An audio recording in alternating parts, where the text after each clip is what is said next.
Chapter 1060. I didn't intend to be polite with you. Now that you've said that, I won't treat myself as an outsider anymore. Su Yun smiled. Everything here is a peerless treasure. It's even more amazing than the collection of a national museum. How did you do it?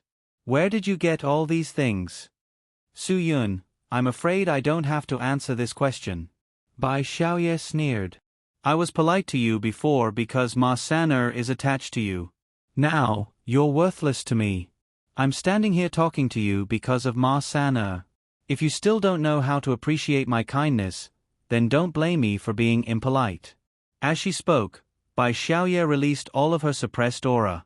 Su Yun was slightly stunned. He didn't expect this girl to be so capable. Her aura was so strong that it was comparable to Lin Ji's. She was a super expert, an expert among experts. It turned out that she had been suppressing her strength all this time. Ma San'er's expression changed. This woman really hid her strength well.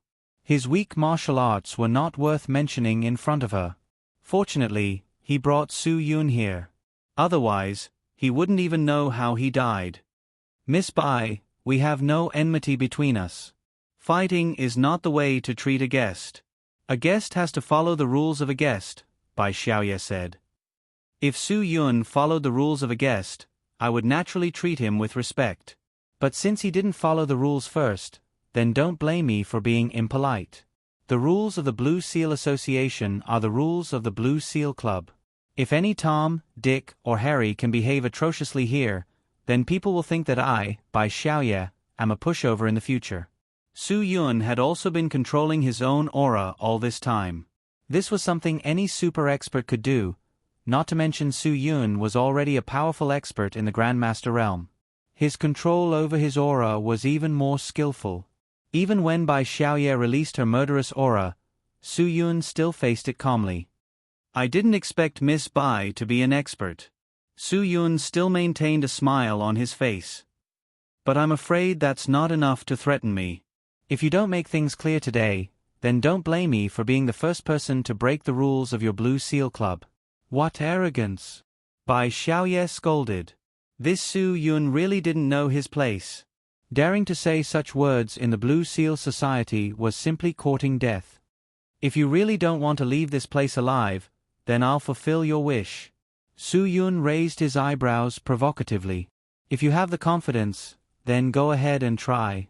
At this point, Su Yun was still controlling the aura of his strength that he had yet to unleash. Ma San'er glanced at the two of them. If the two of them were to fight, it would be troublesome if they hurt an innocent person like him. He had better find a place to hide. However, there were national treasures everywhere. Where could he hide? Ma San'er would rather let them hurt him than let these national treasures be hurt. Wait! Ma San'er suddenly shouted. Miss Bai, look at these things around you. If any of them are damaged, then you'll be condemned for eternity. Even if you don't think for yourself, you should think for these treasures, right? If you really fight and these things are damaged, don't regret it.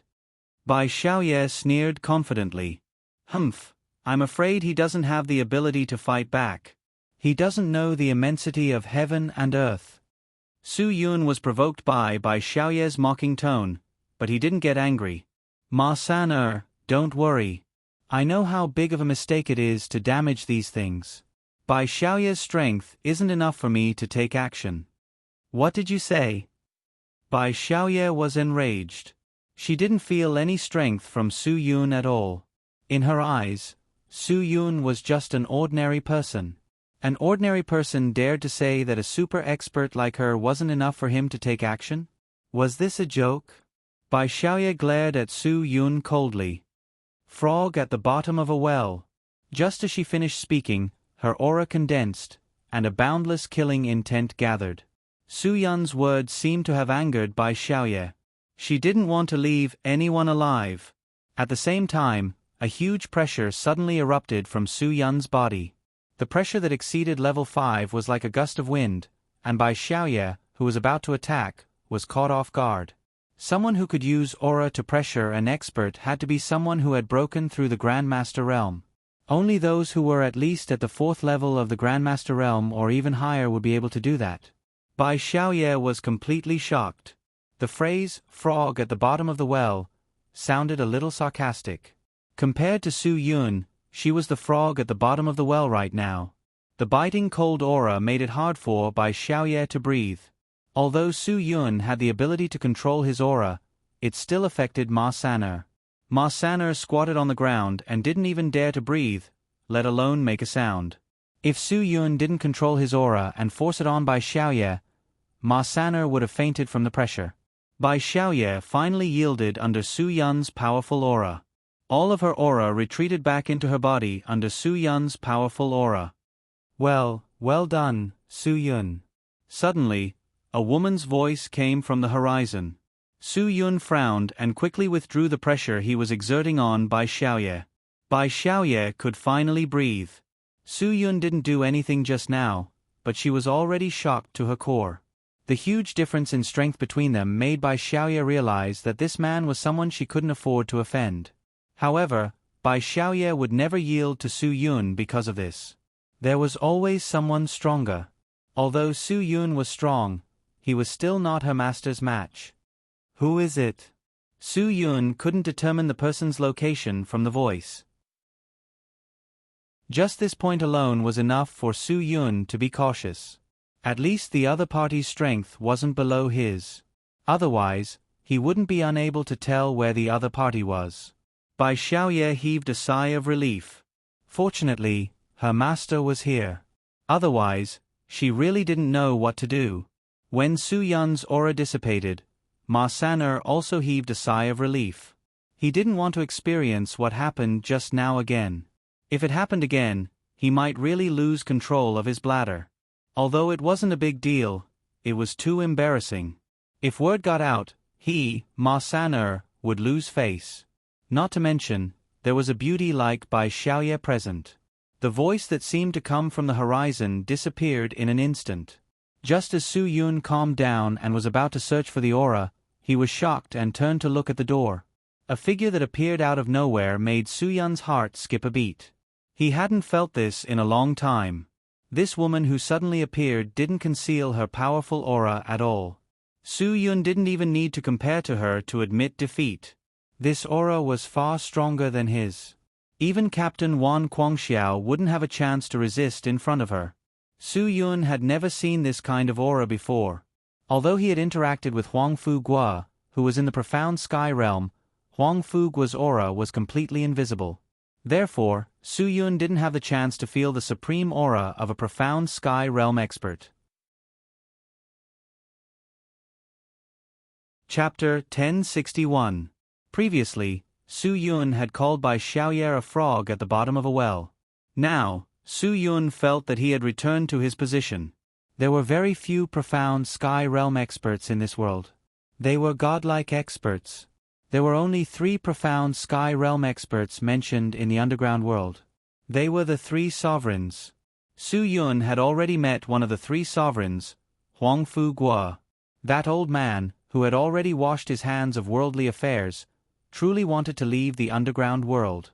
As for the other sovereign, Mao Bo, it was rumored that his godfather, Zhang Tai-sui, had suffered internal injuries and died.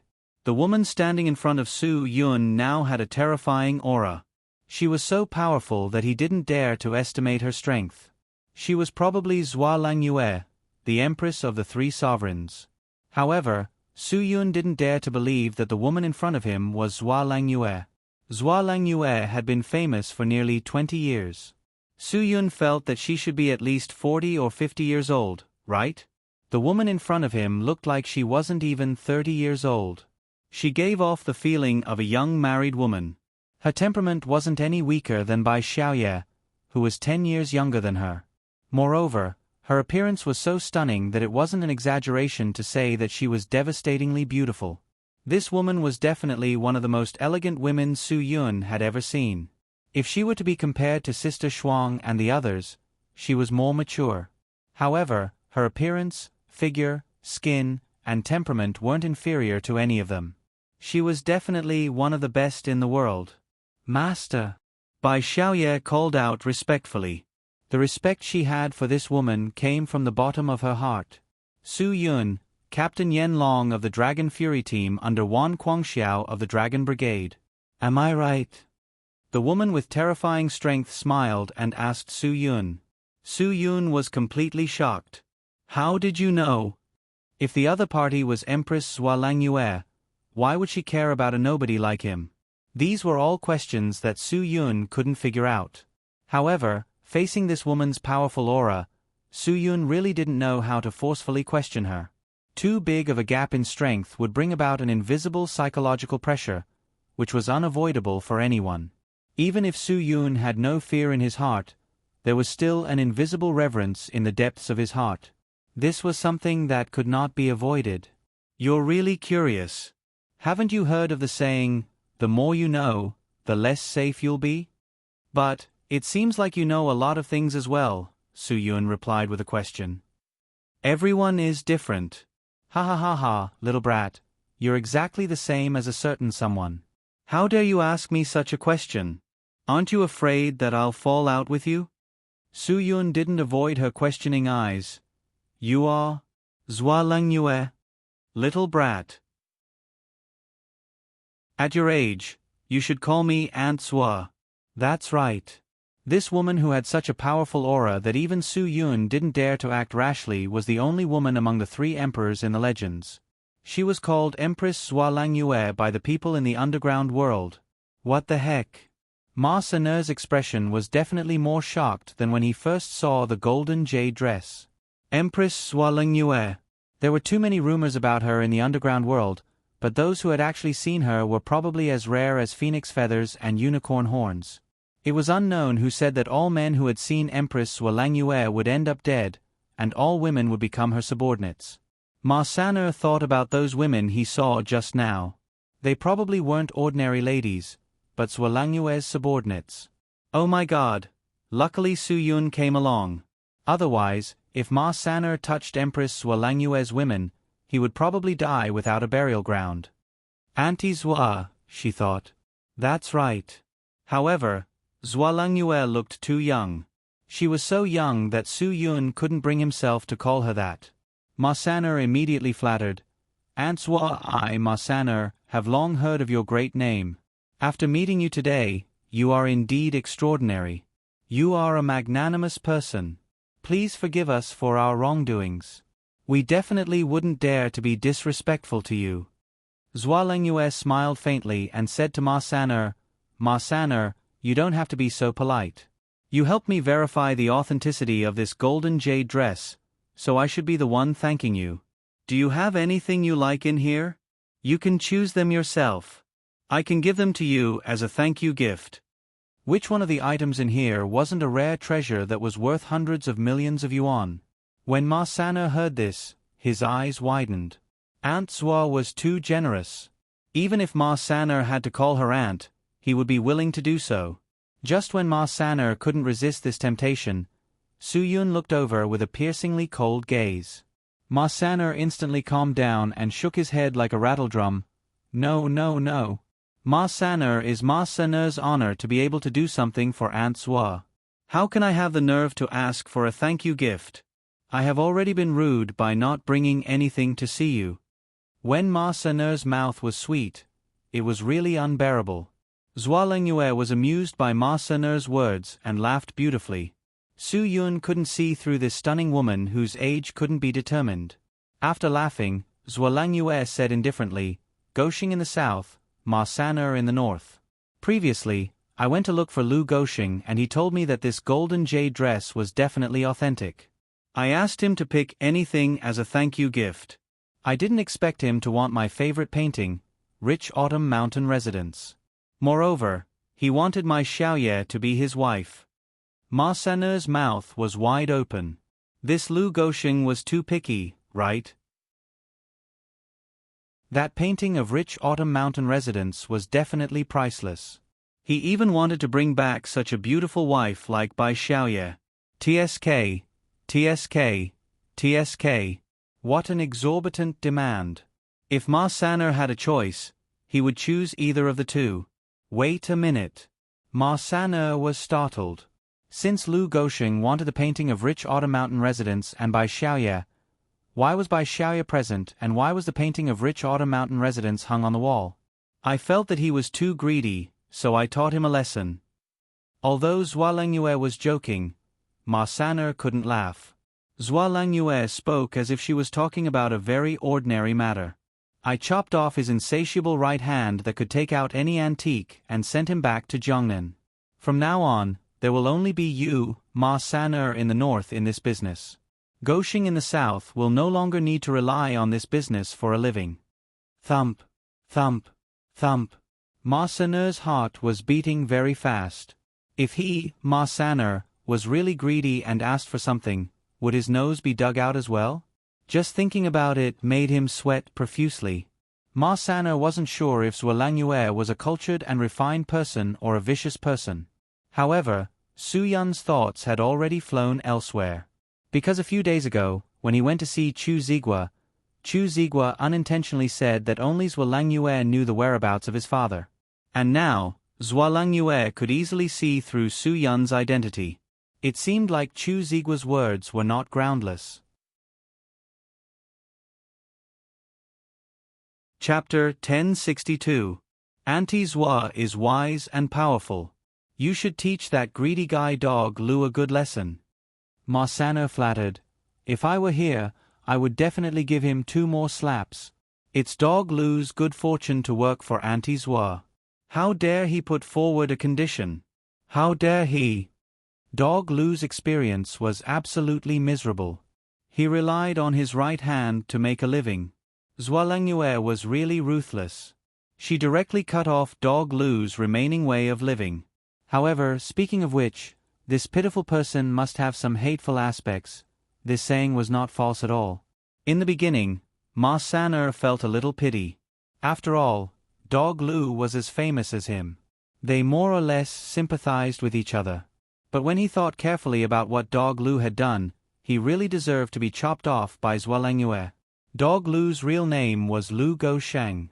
It was said that he took the surname of his parents, Lu, Go, and Sheng.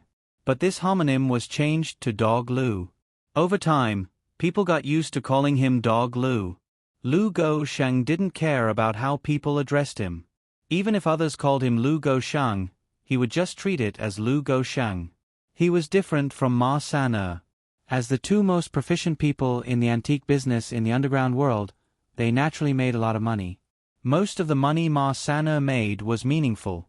If Brother Lei knew what Ma San'er had done, he would probably change the slogan of "Learn from Lei Feng's good example" to "Learn from Ma San'er's good example." However, Dog Lu was not the same.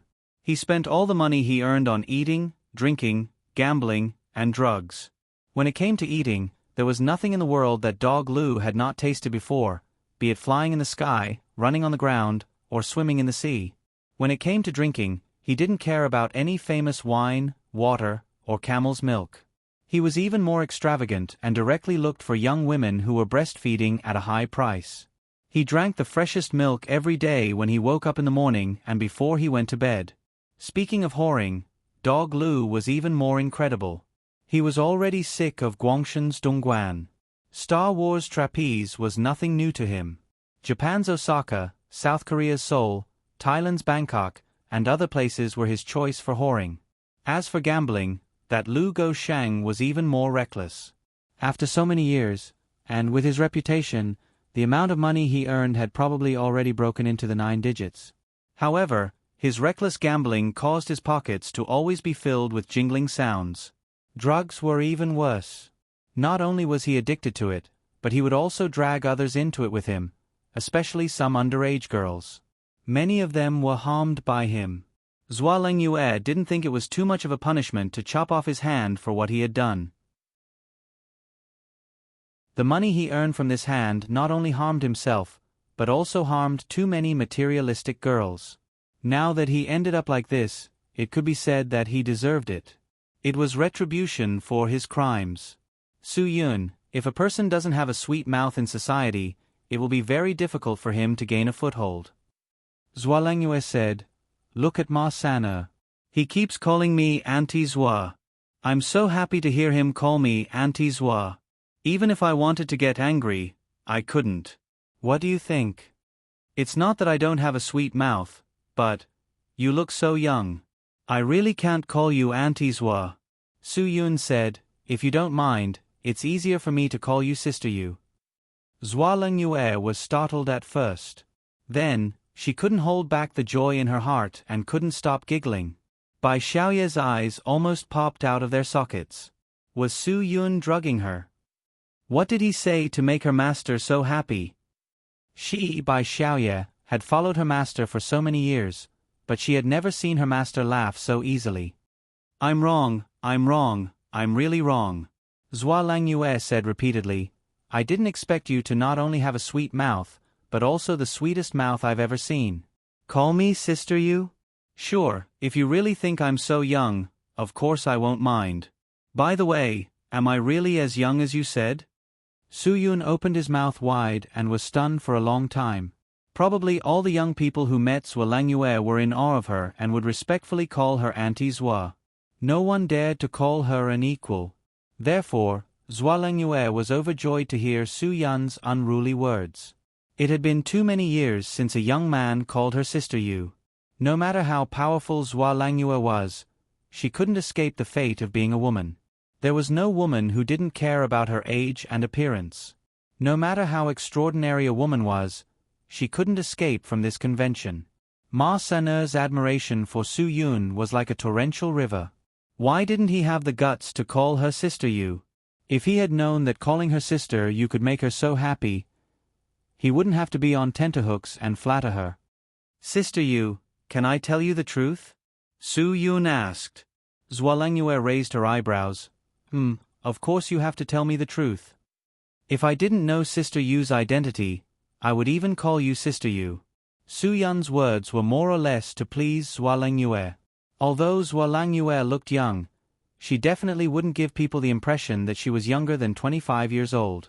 Zwa Langyue snorted. Boy, I still like what you said before. It sounds a little fake to me. Su Yun smiled. He didn't know what he should do next.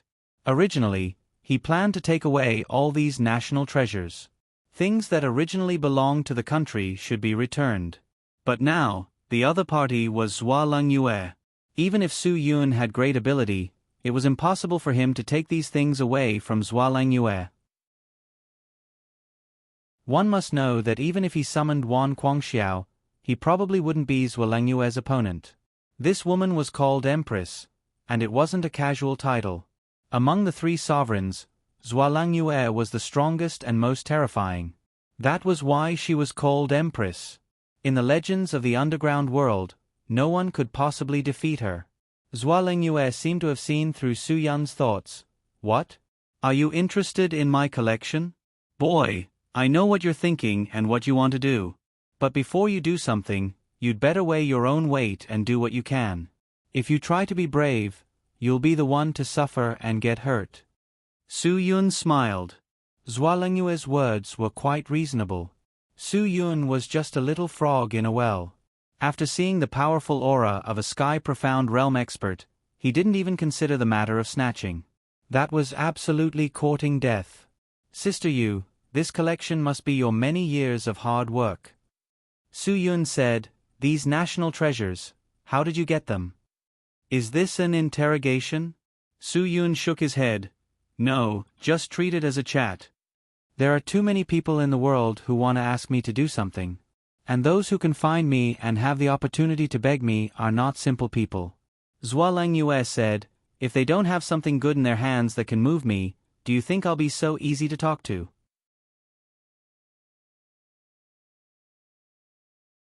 Chapter 1063. Seeing Su Yun stop talking, Zwa Langyue says with a smile, from the moment I saw you, I knew you were up to no good. You want to hand over all my personal treasures to the state treasury, right? No. Su Yun shakes his head, but I think it's better to put these things in a museum and let everyone have a chance to see these rare treasures if they are kept in a private space forever. These things represented the history of human development and were of considerable historical value. But if they are kept in a private space that only belongs to you, their value won't be reflected, and the history that is gradually forgotten by people won't be shown. So, You little brat, don't talk to me like that. Even if you break the sky, I won't donate my treasures to the museum for nothing. The museum will make money from my treasures, but it won't give them to me. Zhualangyue says, it's better to keep them by my side than to let some big tigers covet the money earned from these treasures. Only people who know how to appreciate them deserve to own them. Su Yun shakes his head. How can the museum make money from your treasures? Our museum doesn't charge anything. You just need to make an appointment and get the ticket. There's no problem as long as your ID card is valid. There won't be any big tigers who will make money from your treasures. Zhualangyue says, after people visit the museum must have various maintenance fees.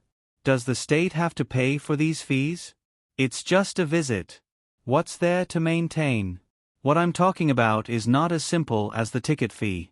The annual maintenance fee of a museum is really a lot, and the money is given by the state, and the state's money is given by the taxpayers. Isn't it the same in the end? There's no standard for the maintenance fee. This invisible money is what I don't understand. After a pause, Zhualangyue continues, if I want these things to show their value, I can open them for free. I don't need any maintenance fees from the state. In this way, won't these things be more valuable? Moreover, I believe that no one would be foolish enough to touch the ground on top of my, Zhualangyue's, head and dare to have ideas about my collection, right? Su Yun smiled awkwardly. He indeed had this idea, and he almost made a move on Zhualangyue's head. The meaning is different.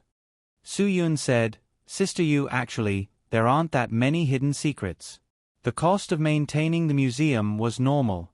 There are indeed some big tigers in the country, but haven't we beaten them back to their original form one by one? The Huaxia government will work harder and harder to do things for the people. That sounds nice. Zhualangyue rolled her eyes at Su Yun. But I won't agree. When Ma San'er heard that Su Yun actually had the guts to ask for something from Zhualangyue, he hurriedly pulled Su Yun to his side and explained to Zhualangyue, Sister Yu, he didn't mean that. How would we dare to ask for something from you? Please don't mind it. Just treat it as if he farted and didn't hear anything. Seeing Ma San'er's nervous look, Zhualangyue didn't know whether to laugh or cry. She said, You'd better call me aunt. I feel more comfortable. Ma San'er was stunned for a moment, but he immediately nodded and called her aunt. As long as Zhualangyue could be in a good mood and let them leave here unscathed, Ma San'er would be satisfied. He didn't want to make trouble for Su Yun. If he angered Zhualangyue out of humiliation, the loss would outweigh the gain. Aunt Zhua, if there's nothing else, we'll leave first. It's really late, and I still have something to do in Panjiayuan. Ma San'er said, we're so close to each other. There will be plenty of opportunities to meet in the future, right? If you have anything to do, just tell me, and I'll do it for you right away. Ma San'er didn't want to provoke people like Zhualangyue. One must know that there were still thousands of poor students waiting for Ma San'er's aid money to eat. If something happened to Ma San'er, it was equivalent to these students having no food to eat. The first few poor students that Ma San'er trained were now freshmen in Yenjing University. They all told Ma San'er that as long as they graduated, they would immediately find a job and work hard to earn money. Once they earned money, they wouldn't buy a house or a car. Even if they didn't marry a wife, it would be fine. They would leave enough money for normal living expenses and give the rest of the money to Ma San'er so that Ma San'er could support more children from poor families. With the words of these mature children, Ma San'er felt that everything he did was worth it. You don't really think this place is an ordinary club, do you? You think you can come and go as you please? Bai Xiaoye said. My master didn't allow you to leave. None of you can leave. Su Yun glanced at Bai Xiaoye. Sister Yu, your disciple is really domineering. Is that so? Then I'll talk to her about this. Zhualangyue smiled. If you guys are really in a hurry to go back, I'll let her send you guys back. Treat it as an apology for her attitude. Bai Xiaoye frowned. What's wrong with Master? Why is she speaking up for these two? Why? Just because the two of them had sweet mouths and called her auntie and elder sister, did they really make Master confused? If Master was really confused, she, Bai Xiaoye, wouldn't be confused. She definitely wouldn't let them leave this place so easily. Su Yun finally mustered up his courage and said, Sister Yu, before I leave, I want to ask you a question. Aya, what time is it? Why are you still asking questions? Aunties needs to rest, okay? Why are you so immature? Let's go. Ma Saner was really afraid that Su Yun would say something wrong. However, Su Yun didn't care about Ma Saner's winking expression. He said to Zhua Langyue very seriously, Sister Yu, how do you know my identity? What else do you know about me? How do I know your identity? With your aura, I can tell that you were trained by Wan Guangxiao and Wang Yi. With your righteous aura, you're obviously from the Dragon Brigade. Zhua Langyue said, if you reach my age and see more things, you'll naturally know. Su Yun was stunned. Is that all? What else do you want me to know? Zhua Langyue said, I don't know how to read people's faces. Su Yun was a little anxious and didn't know how to express himself. I mean, do you know my identity? Enough. What else do you want to know? Let's go. There are still important things waiting for us in the Pan Garden. Ma Saner pulled Su Yun away. Zhua Langyue also waved her hand. Xiaoye, see the guest out. After that, her figure flashed and disappeared behind the secret door. No matter how Su Yun called out, there was no response. Bai Xiaoye looked at Su Yun as if she was looking at a crazy person. If you don't leave and anger my master, she won't forgive you easily. Su Yun, I'll ask you one last time. Are you leaving or not? Go. Go. Go immediately. Ma Saner said repeatedly.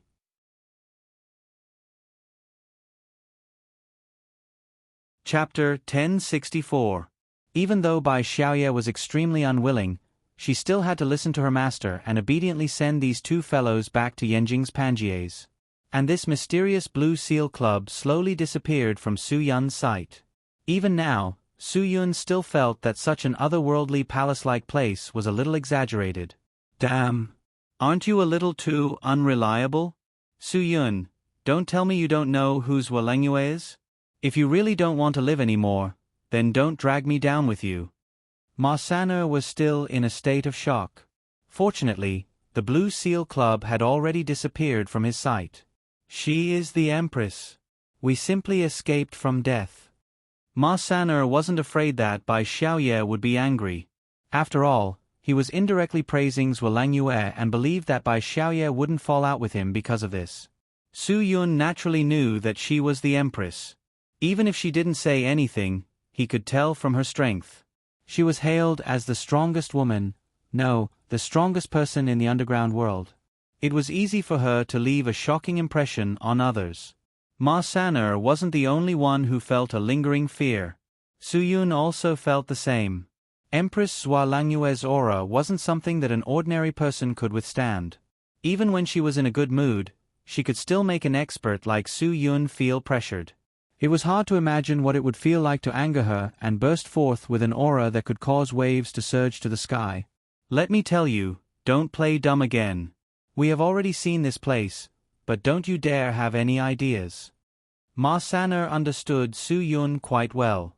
From the very beginning, Su Yun already had some thoughts about the gold thread jade garment. Now that he saw so many national treasures in the room, his evil thoughts would probably deepen. Ma Saner dared to say that if they hadn't met Empress Zhua Langyue, who could make them feel pressured just by breathing, Su Yun would have done something that he couldn't control. Of course, if Bai Xiaoye was the only one guarding these treasures, she would be in big trouble tonight. When did you become Sister Yu's disciple? Su Yun suddenly asked. Because Zhua Langyue was one of the most mysterious people in the underground world, there were a lot of things that were not known to outsiders. It was natural for Su Yun to be curious, because it would be inconceivable for such an expert to accept a disciple. Bai Xiaoye didn't even look at Su Yun. Don't think that I'll look at you differently just because you amused my master with a younger name. I don't need outsiders to care about my personal affairs. I didn't offend you, so you don't have to be so aggressive. I'm just concerned about you. I don't have any other intentions.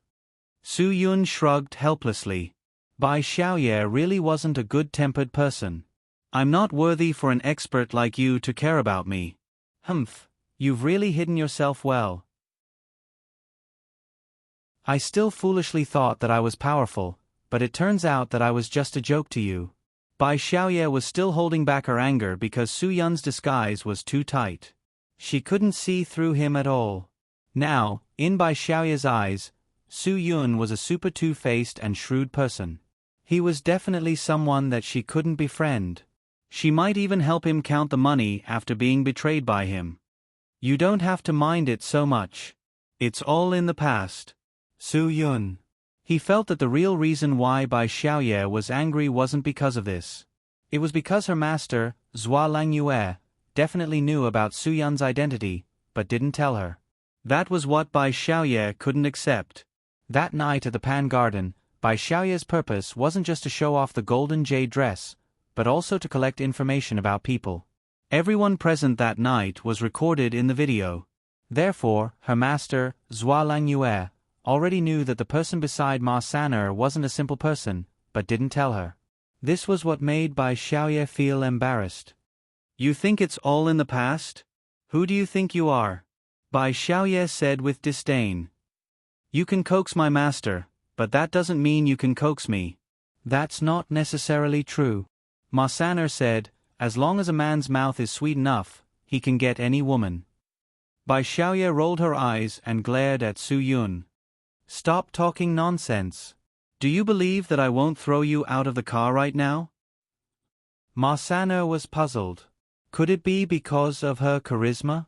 Why did he have to be so polite all the time, but was easily provoked the moment he opened his mouth? Be it Empress Zhua Langyue or her beautiful disciple, Bai Xiaoye, they didn't have a good temper when talking to him. On the other hand, no matter how wrong Su Yun was, at least he could get a reply from the other party when he said something. Whether it was arguing or getting angry, they wouldn't be like him, who was suppressed the moment he opened his mouth. You don't want to talk about your childhood, right? Su Yun smiled faintly. Although her master was Zhua Langyue, Bai Xiaoye still needed many years of hard work to reach the level of a super expert like her today. Therefore, Su Yun dared to judge that she grew up with Zhua Langyue. Bai Xiaoye's face sank. Are you done? Do you really want to get out of the car? Maybe we are the same, people who didn't have a childhood. Su Yun ignored Bai Xiaoye's threat. When children from ordinary families were still sleeping in their mother's arms, I woke up early to receive training.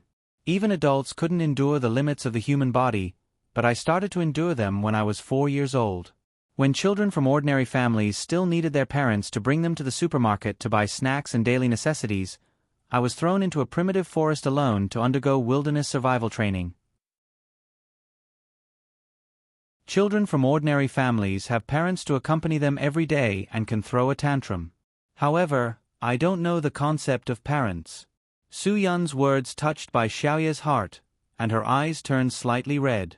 It was unknown if she pitied Su Yun's childhood or if she had the same childhood experience as Su Yun. Su Yun believed that his pity wouldn't move Bai Xiaoye. Only by empathizing with each other's sufferings would Bai Xiaoye's eyes turn red. We are the same type of people. Maybe we can become friends in the future. Su Yun, I'm 25 years old this year. If you don't mind, you can call me Big Brother. Of course, if you are older than me, you can also call me Little Brother. If you need my help in the future, feel free to ask me. Although it was just a simple sentence, it deeply touched Bai Xiaoye's heart. Bai Xiaoye could hear the sincerity in Su Yun's words. Sincerity could only be felt and couldn't be expressed. Bai Xiaoye actually smiled sweetly at Su Yun for the first time. Do I look older than you? I'm only 22 years old. I'll believe you even if you say you are 17 years old. Su Yun, however, if you wear sunglasses, you will look 27 years old. It seems that your master is very good at taking care of women. He made you look so young. Tiske. What brand of facial mask did you use? Recommend it to me. Soon, the originally tense atmosphere was quietly dissolved by Su Yun. Ma Saner was so shocked that he couldn't close his mouth. Awesome. This is called being capable. If it were anyone else, who would have Su Yun's ability? If I want to pick up girls in the future, I really need to learn from Brother Yun.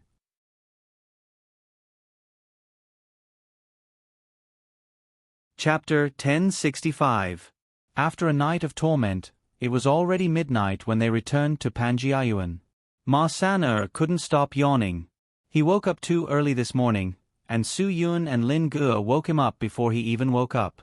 If he didn't sleep in, Ma Saner wouldn't be able to endure staying up all night. Lin Ge had been waiting at the entrance of the shop. When he saw the silver lake blue car again, he sat up immediately. They were finally back. However, because Bai Xiaoye sent them back, Lin Ge also realized that Brother Yun didn't get what he wanted this time. From the moment Su Yun insisted on going, Lin Ge was sure that he wanted to get the jade dress back. "Brother, what's going on?" Lin Ge asked impatiently before they got out of the car. Su Yun shrugged. It was a long story, and he didn't know where to start. Ma Saner had a lot of things he wanted to tell Lin Ge. "I can't explain it in a few sentences. I'll talk to you when we go in. Take care on the way back. Safety is the most important thing." Before Su Yun opened the door and got out, he gave Bai Xiaoye a kind reminder. Bai Xiaoye glanced at Su Yun. "You're not worried about a girl like me driving all night? You still have the cheek to ask me to call you brother? Isn't that a bit too much?" Su Yun was stunned. Perhaps because they were in the same boat, Bai Xiaoye's view of him changed 180 degrees. "Then, I can't possibly ask you to stay the night, right? After all, there are 3 of us here. It's really inconvenient for a girl like you to stay the night." "Nonsense, if you ask me to stay the night, I'll suspect that you guys have ulterior motives." Bai Xiaoye had a helpless expression. "I've been busy with your matters today, and I haven't eaten dinner yet. Don't tell me you want me to eat supper alone? There are so many rich second-generation heirs in Yanjing City who have nothing to do at night. Aren't you afraid that someone will provoke me?" "Provoke you? I'll be damned." Su Yun thought, "You're a super expert. Whoever dares to provoke you is really blind. They'll definitely regret it for the rest of their lives. No one could do anything to a normal hooligan, gangster, or young master, right? He didn't need anyone to protect him. Who dares to provoke you? Isn't that courting death?" Ma Saner pointed it out insensibly. Bai Xiaoye no longer tried to be tactful and directly said to Su Yun, "I'm hungry, and I want to eat something. I'm not familiar with Beijing, so you can accompany me." Since the girl had already spoken, how could Su Yun have the nerve to refuse? He could only nod. Anyway, it was already very late, so it didn't matter if it was a little later. Ma Saner was excited when he heard that. "Aya, that's great. I'm hungry too. Miss Bai, since you're the one who invited us, you must be treating us. I know a good place for supper." "I didn't say I'm bringing you." Bai Xiaoye's words were like a bucket of cold water that directly poured over Ma Saner's head.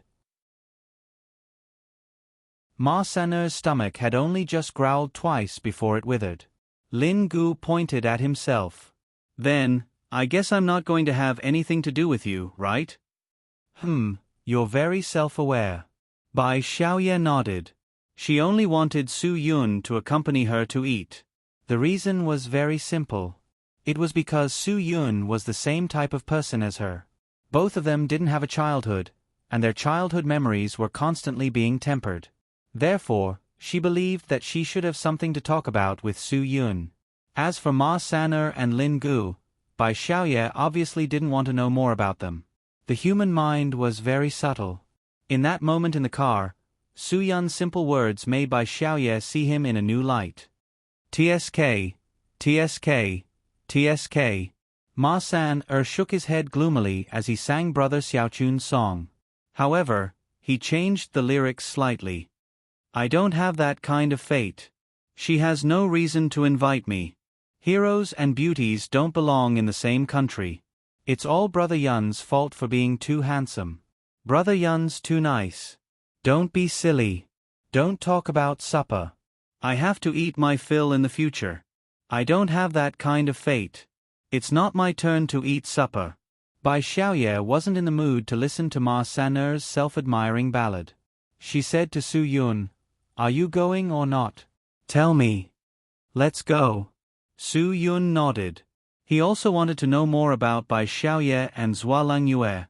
Therefore, he definitely wouldn't miss this supper. Su Yun closed the car door again and said to Lin Gu, "You guys rest first. I'll be back soon." Lin Gu looked at Su Yun with an "I understand" expression. "It's okay if you don't come back. Ma San'er's snoring is so annoying. I don't want to sleep here anymore. F***ck. You're sleeping in my house and you're complaining that I'm too noisy? Why are you the same as your brother?" Ma San'er stopped singing and rubbed his stomach.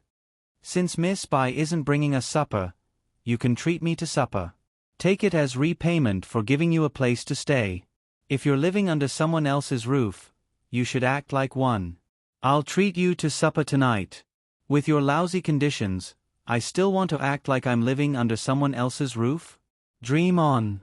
It's more like you're treating me. I'm not hungry. I'm only accompanying you because I'm giving you face." Lin Gu said. Speaking of food, he was actually hungry. "Let's go. You lead the way. You're familiar with Beijing. Then let's make it clear first.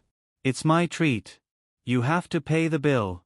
Otherwise I won't bring you," Ma San'er said stingily. While the two of them were still arguing about who should pay the bill, Bai Xiaoye had already driven away with Su Yun. Bai Xiaoye wasn't familiar with Beijing, so she didn't know what to eat in Beijing. "Name a place." "Gui Street?" "Zixa's hot pot is delicious and not expensive. The dishes can be divided into portions. Huda's spicy pork tendon is the specialty. It's spicy and chewy." Dalian Seafood Restaurant can satisfy your craving for seafood. Of course, they're all cheap seafood. There's also seafood dumplings and pot stickers. Everyone in Beijing knew about Su Yun. All he had to do was tell the taxi driver about Gui Street, and the arrangements for the night were settled. "There's more," Bai Xiaoye said. "Introduce a few more places. Qing Yun Restaurant in Ho Hai. They have authentic Sai Kung cuisine, accompanied by a thick layer of foreign culture. It's a restaurant frequented by the upstarts of Beijing's culture. After eating, you can continue drinking in the psychedelic tropical atmosphere. It's quite comfortable." Su Yun touched his chin and thought for a while. Kong Yiji's dishes are not bad. It's very refreshing. Drunken prawns, kidney, broad beans, and egg yolk with pumpkin. They're all delicious. Oh, and stinky tofu. The best is the old yellow wine brewed by the restaurant. It's mellow and fragrant. After drinking it once, I can't drink the red wine in the shops anymore. Bai Xiaoye pursed her lips and smiled. It was a rare smile on this cold and elegant girl. "I didn't expect you to be a wine lover. People who like wine are all emotional people. It's more honest to make friends." Su Yun said, "Of course. I'm not saying that people who don't drink can't make friends. There are also many emotional people who don't drink. What do you want to eat? I've already told you so many places. There must be a place you want to go, right?"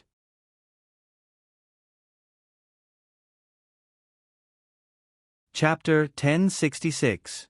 Hot pot was definitely the specialty of the Northerners in winter. Of course, it was available all over the country. Even in the hottest summer, people would still indulge in the delicious taste of hot pot. Su Yun couldn't believe that Bai Xiaoye had never eaten hot pot before.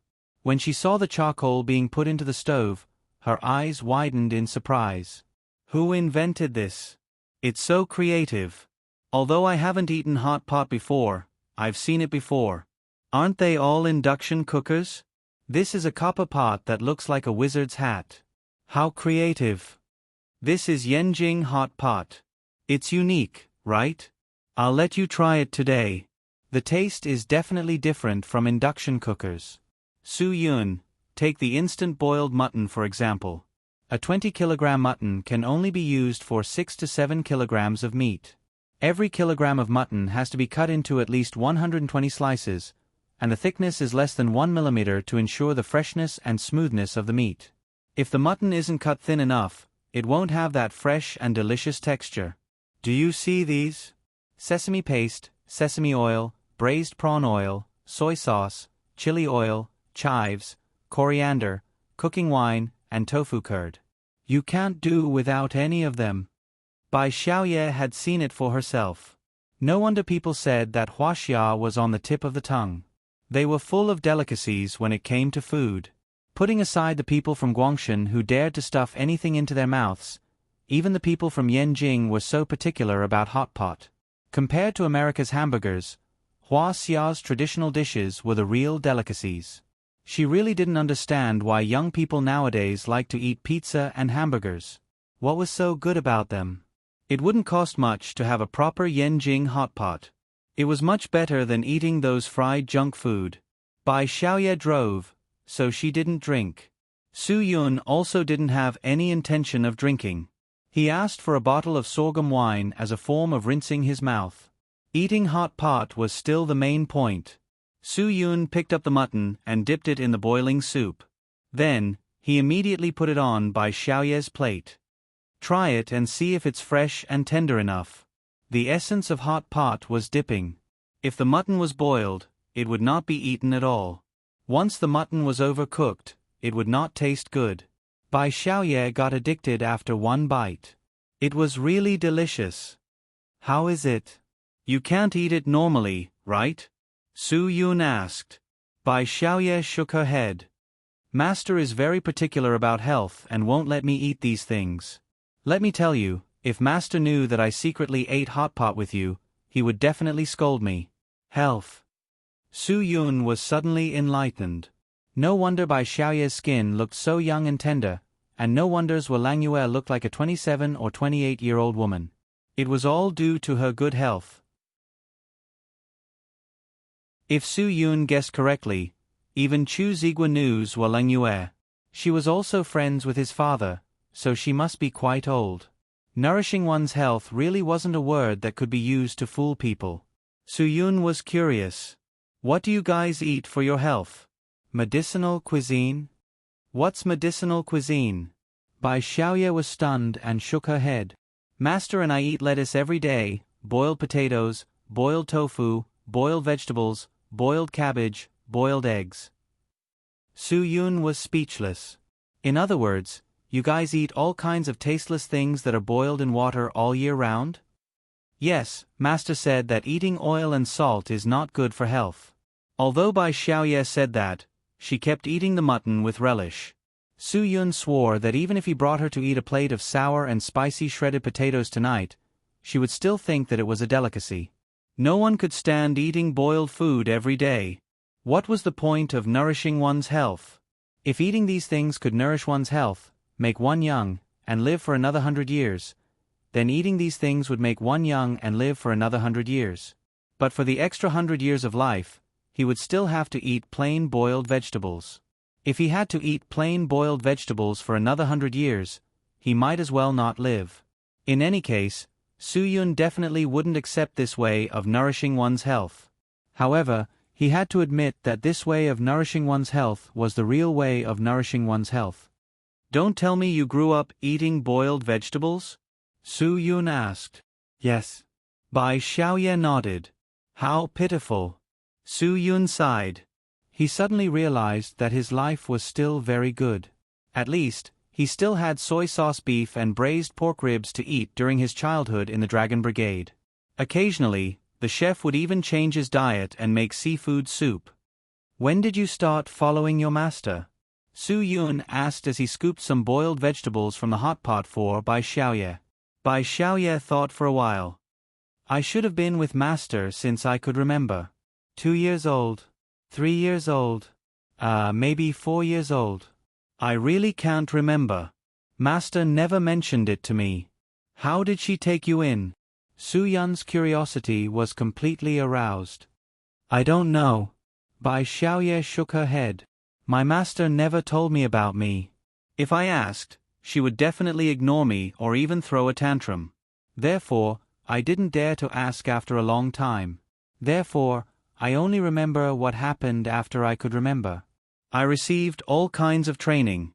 When I was young, I didn't know anything and only knew how to cry. Only now do I know that Master did it for my own good. Su Yun was still silently picking up cooked food for Bai Xiaoye. This girl's background was similar to his. She was really pitiful. However, he was a man, and Bai Xiaoye was just a girl. How much psychological pressure did she have to endure to get to where she was today? You eat too. Don't just pick up food for me. After Bai Xiaoye put away her coldness, she still gave people a feeling of closeness. She also picked up some mutton for Su Yun and put it on his plate. Don't just talk about me. Tell me about you too.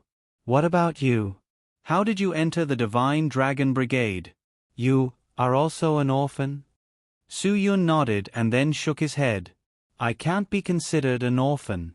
I was sent to the Dragon Brigade by my godfather. You have a godfather? Bai Xiaoye was surprised. I really envy you. I don't have anything except for my master. How is your godfather now? He passed away a long time ago. Su Yun smiled slightly. Sometimes, the sadness in one's heart could only be concealed with a smile. Bai Xiaoye was stunned and said faintly, I'm sorry. It's nothing. I'm already used to it. Su Yun said, however, my godfather's life was worth it. There's no one who doesn't admire him.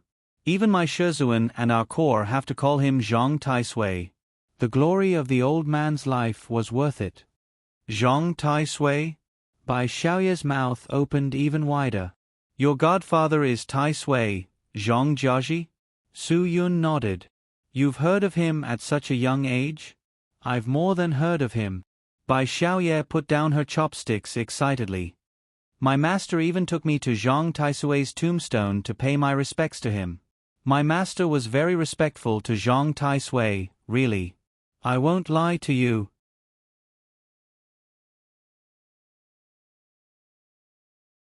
Chapter 1067. Su Yun suddenly thought of a rather dangerous question. If he were to directly ask Zhuo Langyue this question, he might really be in big trouble. Your master's age is... Bai Xiaoye put down her chopsticks, took a deep breath, and sighed. I don't even dare to imagine. If you were to directly ask her this question, would you be beaten to a pulp? How old do you think she is?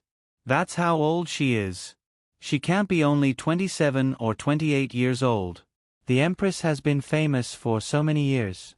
She can't possibly be a supreme expert the moment she is born, right? Su Yun said, the Empress Dowager passed away at 78 years old. Your master can't possibly be someone from the same generation as him, right? Don't let her hear this. If she hears this, you will definitely die miserably. Bai Xiaoye continued to eat the mutton. No one has ever dared to ask this question. Ever since I can remember, my master has always been so young and beautiful. After so many years, she still doesn't have a single strand of white hair, not a single wrinkle, and her skin has always been so tight and tender. Let me tell you, these are the benefits of maintaining one's health. I have never seen my master eat anything carelessly. Her food never contains oil, salt, soy sauce, vinegar, or other condiments. Only the most natural food is the best. If I have to eat fruits and boiled vegetables for the rest of my life, I would rather eat until I become an old man in 50 years. Su Yun said, you should enjoy life to the fullest. Don't let your gold goblet face the moon with nothing. Let's count it with our fingers. A short life lasts for 30,000 days. Every day counts. Bai Xiaoye raised her head and pondered for a moment before nodding thoughtfully. You'd better not brainwash me. If I change my outlook on life because of a meal, I'll definitely be scolded when I go back. You can live your carefree life, and I will live my life of austerity. Although we share the same fate, there is still a difference between the two of us. Does the Dragon Brigade eat anything? Of course. Ahem. Let me tell you the details. Su Yun cleared his throat. The Dragon Brigade had a gala every year. Qian Feng and Hua Xiaolu had once performed a crosstalk where they announced the names of dishes.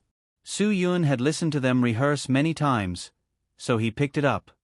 There's steamed lamb, steamed bear's paw, steamed deer tail, roasted duck, roasted chicken, roasted goose, roasted pig, roasted duck, soy sauce chicken, cured meat, songhua, tripe, dried meat, sausages, assorted soup and smoked chicken white belly, steamed 8 treasures pig.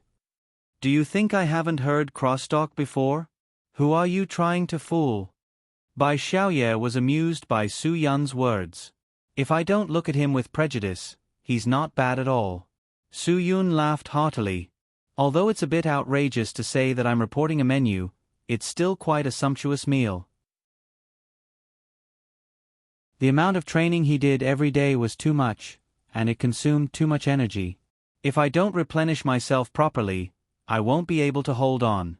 I didn't replenish myself that much, but it's still the same, Bai Xiaoye said. Su Yun, let's not joke around now. Can I really call you brother? Of course. Su Yun put down his chopsticks. Even if you don't treat me as a brother, I'll treat you as a sister. Bai Xiaoye's face revealed a hint of undetectable shyness. She felt that this feeling was strange. Initially, she hated Su Yun, but now, she found him more and more pleasing to the eye. The change was too fast. However, ever since she found Su Yun pleasing to the eye, she had an indescribable sense of intimacy with Su Yun. This feeling made her feel very warm. Even if she wanted to be cold to him, she couldn't. Brother, thank you for eating hot pot with me tonight, Bai Xiaoye said. This is the best meal I've ever had in my life. It's also the most relaxing meal I've ever had in my life. In the future, if I call you, will you still eat hot pot with me? Su Yun nodded. Of course. When you want to improve your taste, just tell me. Although I'm not a world-famous chef, I've done a little research in cooking. Yenjing hot pot is a specialty, and so is a medicinal hot pot. However, this hot pot doesn't exist in Yenjing. If you want to eat the most authentic, I'll bring you to my own place and personally prepare the ingredients for you. Su Yun also had an inexplicable sense of intimacy with Bai Xiaoye. This feeling was hard to describe, but it was very special. Ever since Bai Xiaoye took off her sunglasses, Su Yun had an inexplicable feeling. You opened a hot pot restaurant? Bai Xiaoye's eyes almost popped out. Not really, Su Yun said. You'll find out in the future. In Bai Xiaoye's eyes, Su Yun suddenly became mysterious. There's still something I don't understand. You're obviously a member of the Dragon Brigade. Why are you hanging out with Ma San-er in Panjiayuan Garden? Could it be that Ma San-er is also? He's not a member of the Dragon Brigade. However, if the mystical Dragon Brigade needs him to step forward, he has always been very straightforward. Su Yun said, although Ma San-er looks unreliable, he's quite reliable. He's a good brother. I'm not curious about him. I'm curious about you. Since you're a member of the Dragon Brigade, why are you allowed to hang around outside? Bai Xiaoye asked. Is there no discipline to restrict you? Su Yun shrugged. There used to be, but not anymore. I was removed, but I was recalled for special reasons. So, I'm a special product. I think you're more like a special talent. After eating hot pot, Bai Xiaoye exclaimed that it was delicious. Su Yun also drank some wine and was sweating. I'll send you back, Bai Xiaoye said. I hope we can meet again in the future. Definitely. Su Yun smiled. Bai Xiaoye sent Su Yun back to Panjiayuan Garden. Lin Gu and Ma San-er had already eaten supper and returned to sleep. They never thought that Su Yun would come back. Therefore, when Su Yun knocked on the door and woke them up, they didn't think much of it. Brother, what error is this? A girl asked you out for supper at midnight, and you actually came back after supper? Lin Gu said in surprise, I'm such a traditional person, but I can't believe it. Could it be your fast shooter? Ma San-er added. Fast your ass. Su Yun scolded jokingly. It's just supper. Don't think so much. What kind of person do you think I am? Am I that shameless? Ma San'er nodded like a chick pecking at rice.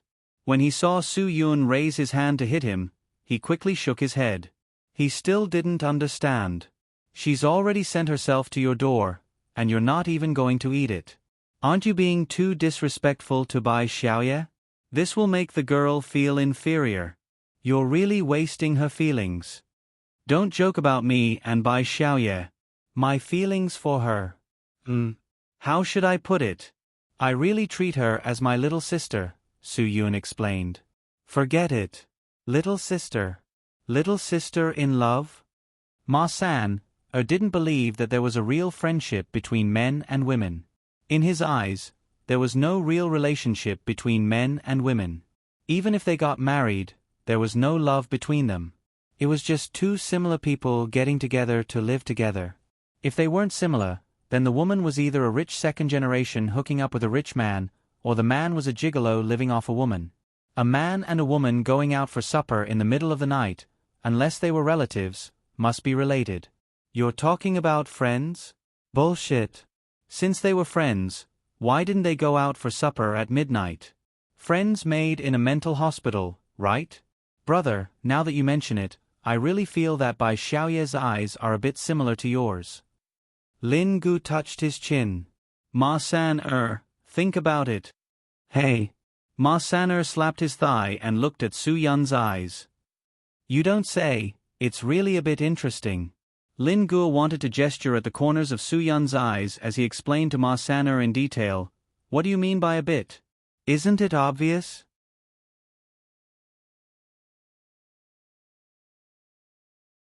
Chapter 1068. After sending Su Yun back to Pan Garden, Bai Xiaoye didn't go back directly. It was already so late, and even if she went back, her master would already be asleep. She might as well find a hotel room and go back the next day after waking up. Ever since her master let her go out alone, Bai Xiaoye began to see more and more of the world. She hadn't even seen many men before, so she didn't have any feelings for men. In the beginning, in her eyes, men were just a group of animals that didn't use the same bathroom as women. But as she came into contact with more people outside, she began to slowly realize what kind of animals men were. Most of the men she had seen were greedy, lustful, possessive, two-faced, sinister, and shrewd. Therefore, when Bai Xiaoye first saw Su Yun, although Su Yun's eyes didn't have the greed and desire of most men, she didn't classify him as lustful. But it was also because of this that Bai Xiaoye classified Su Yun as a sinister person. In her understanding of the world, she felt that if a man wasn't lustful, then he must have other plans. Of course, Su Yun did have other plans at that time.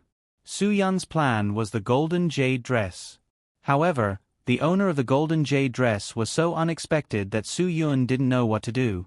Otherwise, Su Yun would have really taken the jade dress and left. That way, Su Yun would forever be a despicable man in Bai Xiaoye's heart. The world was unpredictable. No one would think that one matter would involve another matter, and one person would involve many people. Bai Xiaoye took a shower and lay on the bed. She couldn't fall asleep for a long time. She was very surprised that a man's figure would appear in her mind when she was lying on the bed. Su Yun's figure seemed to be impossible to get rid of, making it difficult for Bai Xiaoye to fall asleep. However, after a tiring day, Bai Xiaoye eventually fell asleep. The next morning, Bai Xiaoye, who had enough rest, drove back to see her master. Zhuo Lengyue didn't say anything when she found out that Bai Xiaoye didn't return for the entire night. She understood her disciple well. Even if she didn't return for 3 to 5 days, she wouldn't do anything out of line. She must have her own reasons. For example, last night, it must have been because it was too late and he was too tired from driving. Little Yi, what do you think of Su Yun? Zhuo Lengyue suddenly asked. Bai Xiaoye was taken aback. She didn't know how to answer. Not bad, right? Not bad, right? Zhuo Lengyue was a bit surprised. If she remembered correctly, her favorite disciple hated Su Yun to the core yesterday. Any word or action from Su Yun would make Bai Xiaoye feel indignant. However, after just one night, Bai Xiaoye actually said that Su Yun was not bad? Zhuo Lengyue really suspected that she had heard wrong. She was already prepared to face her disciples' ridicule, but the answer she received was the opposite. This world was too magical. Young people's thoughts changed very quickly. Why do you think he's not bad? Zhualengyue said, I think you hate him. Master, I did hate him at first. But now that I know his background is similar to mine, I don't think he's that annoying anymore. Bai Xiaoye explained, all right, I also heard something very shocking. If I tell you, you'll definitely be shocked. Zhualengyue really didn't know what could scare her now, unless that person had escaped from the prison in Marty Franz Island. Otherwise, even if Dongying Island was sunk by nuclear weapons, Zhualengyue would still not care about it. Let's hear it. I really want to know what can scare me. Zhualengyue smiled. Usually, she would only smile like this in front of Bai Xiaoye. Su Yun's godfather is Zhang Taisui, the Zhang Yizhi you took me to pay respects to. Bai Xiaoye said, Master, this world is really small, and the fate between people is really subtle. I suddenly feel that Su Yun seems to have known me for a long time, as if I've seen him somewhere before. How could you have seen him somewhere before? Zhualengyue suddenly stopped smiling. You've always been by my side since you can remember. I haven't seen that kid. Where did you see him? Don't think too much about it. Let me tell you, the world is unpredictable and dangerous. Whether you think Su Yun is a good person or not, you should stay away from him. This time, it was Bai Xiaoye's turn to be at a loss. Didn't her master praise Su Yun last night? She even seemed to like Su Yun very much. How did she change overnight? No, it wasn't just overnight, it was an instant change. When she mentioned Su Yun just now, she didn't have such emotions, right? Master, what's wrong? Are you feeling unwell? Bai Xiaoye asked with concern. Why, suddenly? What's there to be unwell about? Zhualengyue said, Did you hear me clearly? Don't have any contact with Su Yun in the future. Master, I think he's a good person. Bai Xiaoye said. Zhualengyue's face sank. After you sent them back last night, what did Su Yun say to you? What did you do? We. Bai Xiaoye's face was full of embarrassment. Zhualengyue couldn't stay calm and stood up. What did you do? Why are you stammering? Speak. What did Su Yun do to you? Did he do that kind of thing to you? No. Bai Xiaoye's face turned red, all the way to her ears. Master, look at what you're talking about. There's nothing between us. It's just that I was greedy, so I broke my vow and ate hot pot with him. Hot pot? Zhualengyue didn't know whether to laugh or cry. You ate hot pot with him last night? Other than that, you didn't do anything else, right? Of course not. No matter what, Bai Xiaoye was already 22 years old. She had heard a little about the affairs between men and women. I don't have that kind of feeling for Su Yun. I just felt that when we ate hot pot together yesterday, he was especially caring for me. It made me feel that he was like a big brother taking care of me. Zhualengyue fell silent. She couldn't believe that Bai Xiaoye would have such feelings. What about Su Yun? What kind of feeling would Su Yun have? Would he treat Bai Xiaoye like a younger sister? Or could it be that Su Yun had other feelings? But no matter what kind of feelings they had, Zhualengyue wouldn't allow it. She would never allow it. No one was allowed to be with anyone. Bai Xiaoye saw her master's sullen face and had no choice but to compromise. Master, if you don't want me to have any contact with Su Yun, then I won't have any contact with him. Anyway, there's nothing worth interacting with him on a daily basis. When we leave this place, we won't be able to see him anymore.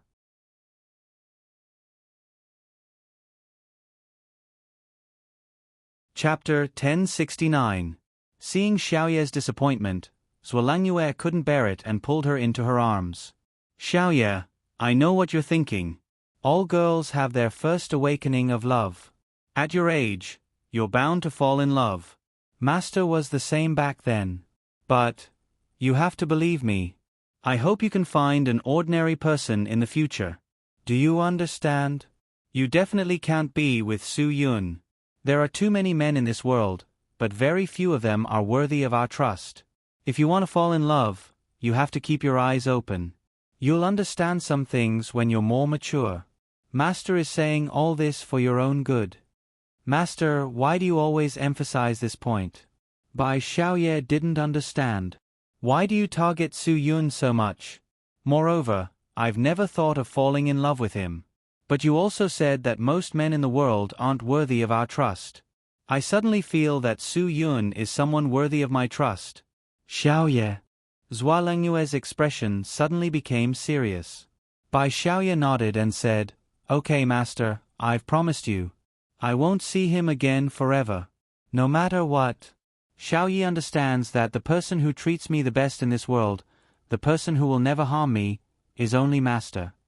Sooner or later, you'll find a very, very outstanding person who treats you better than Master. You'll spend the rest of your life with him." Zhua Lengyue said, "Xiaoye, Master will definitely help you.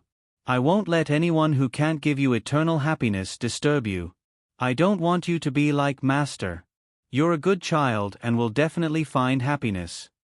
Bai Xiaoye felt that her master was very strange today. Whether it was her words or her mental state, they were all very strange.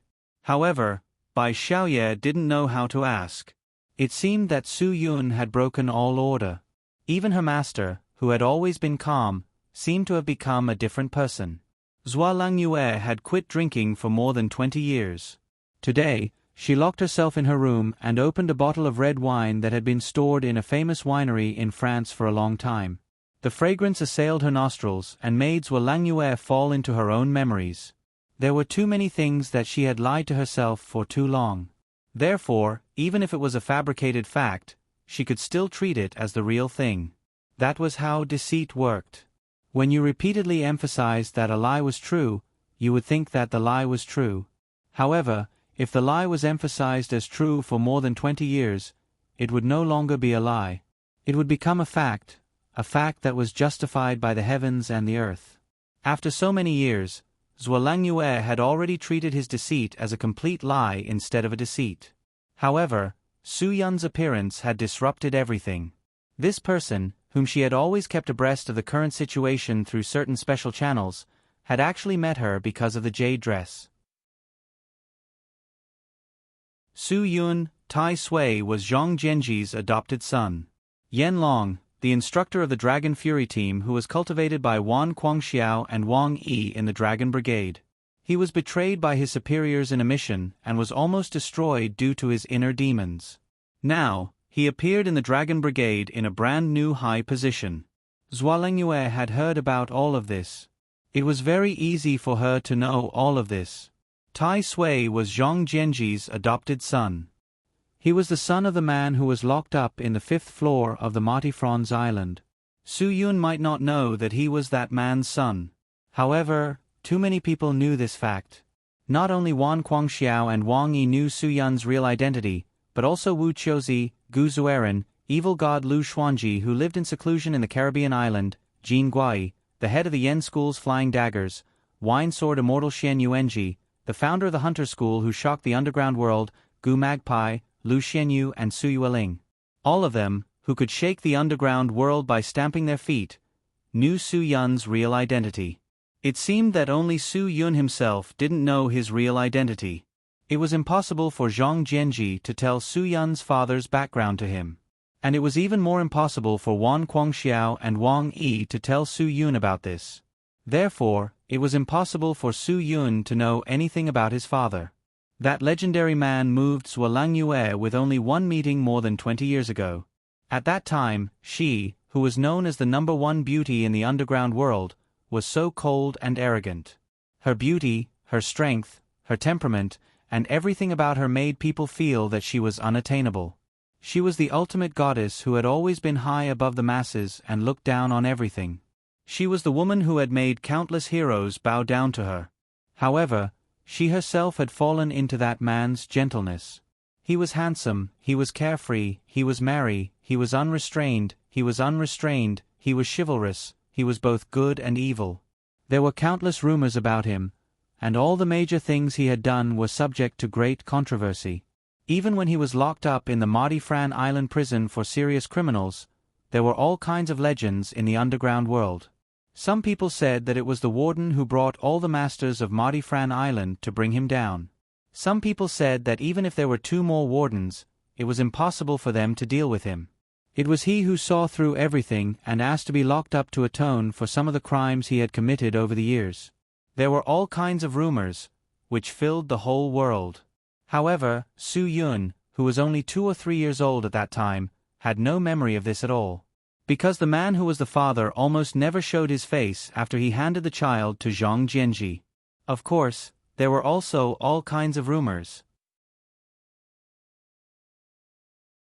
It was because Su Yun's mother had an accident when she gave birth to him and left this world forever.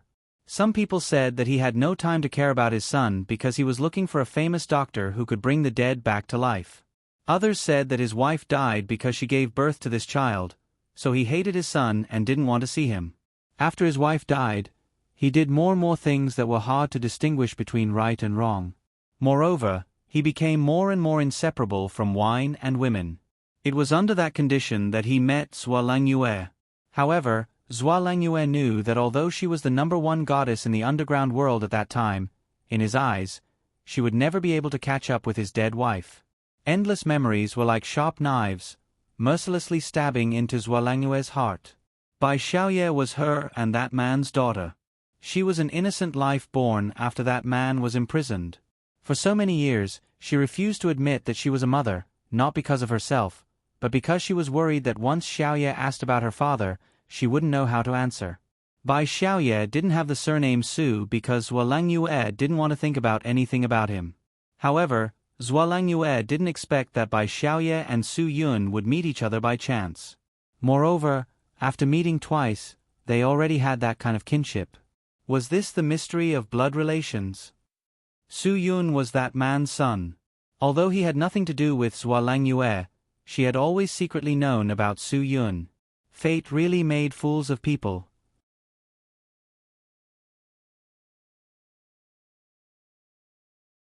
Chapter 1070.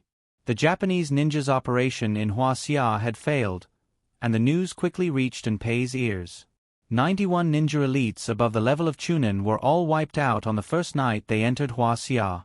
Not a single one was left alive. All of them died without a burial ground. Moreover, it didn't even cause a ripple in Huaxia before it was quietly eliminated. This was the news that the spies who had been lurking in Huaxia for a long time brought to Enpei. Enpei was shocked. He could not believe what kind of person Huaxia was. What kind of method did they use to silently eliminate a group of Japanese ninja experts without a single soldier? This world was too crazy. Could it be that he, Enpei, was destined to pay the price for his military ambitions? He was destined to pay a painful and huge price for this. If he could choose again, he would definitely be an obedient grandson and do what a defeated country should do. He would sincerely kneel down and apologize to the people of Huaxia and their ancestors. Think about it, if the Japanese did not go to their Yasukuni shrine every year to pay respects to those Class A war criminals who were stained with the blood of the people of Huaxia, but respectfully went to Huaxia's monument of the people's heroes every year to sincerely apologize, what would the relationship between the two countries be like now? The people of Huaxia are all descendants of the dragon, the descendants of the Yellow Emperor. They will not be petty enough to fuss over the mistakes made by your Japanese ancestors. Sincere remorse and apology can make the children of Huaxia forgive you. Of course, history is still history. Every child of Huaxia will still remember it in their hearts. Our magnanimity is not to fuss over it too much with you. However, the premise for a country as great as China to be magnanimous is that Japan must sincerely apologize and recognize history, and not blindly try to destroy evidence and the baptism of time to forget history, and spread shameless words about East Asia's common prosperity and prosperity. This kind of statement that destroys history is simply an insult to the intelligence of the millions of people of Huaxia. Only those who are extremely brainless will believe your nonsense. Enpei sat on the sofa in a daze, looking at the chandelier on the ceiling in a daze. His mind was blank. Lao Mei was urging him to find Kevin Matthew in Huaxia as soon as possible, but now he was at his wits' end. It's over. It's completely over. He would no longer have the support of his godfather in America. The people's opinions of him were so great. He was afraid that he would not be far from the day he lost control of Japan. Asu Dalong walked in without even knocking on the door. "Prime Minister, the trash you sent out didn't have any effect. I'm afraid the Americans can't wait any longer. Didn't your father teach you what manners are? One had to knock on the door before entering.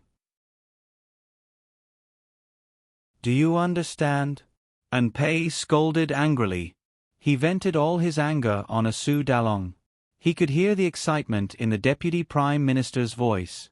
As long as Pei stepped down, Asu Dalong would have a chance to replace him. Asu Dalong did not show any fear in the face of Pei's anger. "Prime Minister, it's meaningless to lose your temper at this time. I advise you to focus on how to solve the problem. You can yell at me. If it can solve the problem, then yell at me. But if it can't, then calm down. It's not worth it to hurt your health. You're still young. If you get seriously ill because of these things, then it won't be worth it. You." And Pei was angered by Asu Dalong's provocative words. But Asu Dalong was right. He was now forced into a desperate situation. If he did not adjust himself, sooner or later, his heart and lungs would explode and he would die. If he died like that, wouldn't Asu Dalong get what he wanted? And Pei took a deep breath and tried to calm himself down. "Asu, don't worry. I'm in good health. I'm afraid this small matter won't kill me. I, and Pei, have achieved what I have today. Even if I die, I will leave my name in history." Asu Dalong's lips curled into a disdainful smile. "Leave your name in history? Humph, with the things you've done, it's impossible for you to leave your name in history. Unless you do something even more disgusting, it's possible for you to leave your name in history. Prime Minister, you will definitely leave your name in history. However, before you think about this problem, you should answer the call from the United States. I think there are some things that you need to explain in person. I'm afraid we can't make the decision." Asu Dalong stood up and said, "However, before you think about this problem, you should answer the call from the United States." And Pei's face changed. He did not expect the United States to call so soon. A call from the United States Godfather, the Department of National Defense's Special Intelligence Bureau, made Pei uneasy. Some of his dealings with the United States were absolutely shameful. If others knew that he was such a loyal dog of the United States, he would lose face as the Prime Minister of Japan. "Have you found him?" The other party's question was simple and clear. And Pei only knew the name of the person on the other end of the phone, but he did not know how mysterious the other party's identity was. "Don't worry, I will do my best to find Kevin Matthew as soon as possible." From the way Pei spoke English, it showed that he was obedient to the other party. "Please give me some more time. I will deal with this matter as quickly as possible. I will definitely not let you down." As quickly as possible? Why did I hear that the people you arranged were all wiped out in Yenjing on the same day? And Pei, I hope you can treat this matter seriously. If Hua Xia gets Kevin Matthew, their military strength will increase by leaps and bounds in a short period of time. With Hua Xia's current military strength, they already have the possibility of contending with us, although their military equipment is still a level lower than ours. But they have the most terrifying special forces in the world. The most terrifying special forces. You should know this. Once Kevin Matthew joins Hua Xia's military research and development, Hua Xia's military strength will be even stronger. In addition, they have the most terrifying special forces. We will no longer have any advantage when facing them. Do you understand? And Pei, you have to be clear about your identity. We will support you and your Dongying. That is because you need to be in East Asia to restrain Hua Xia. If you are no longer able to restrain Hua Xia, you, your government, and your country will be worthless to us.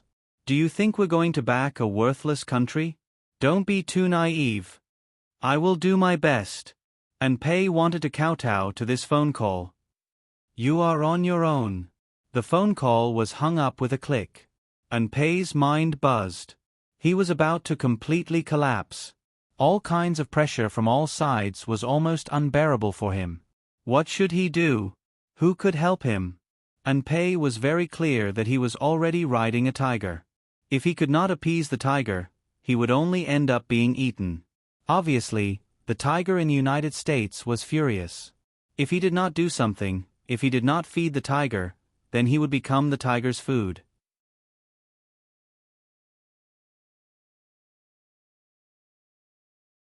Chapter 1071.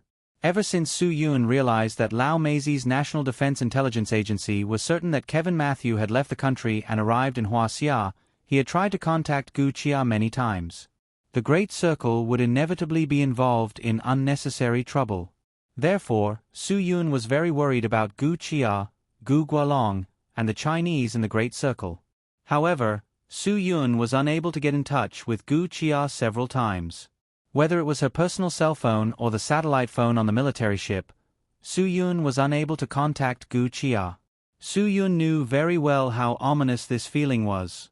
However, he could not rush to Canada to find out what was going on.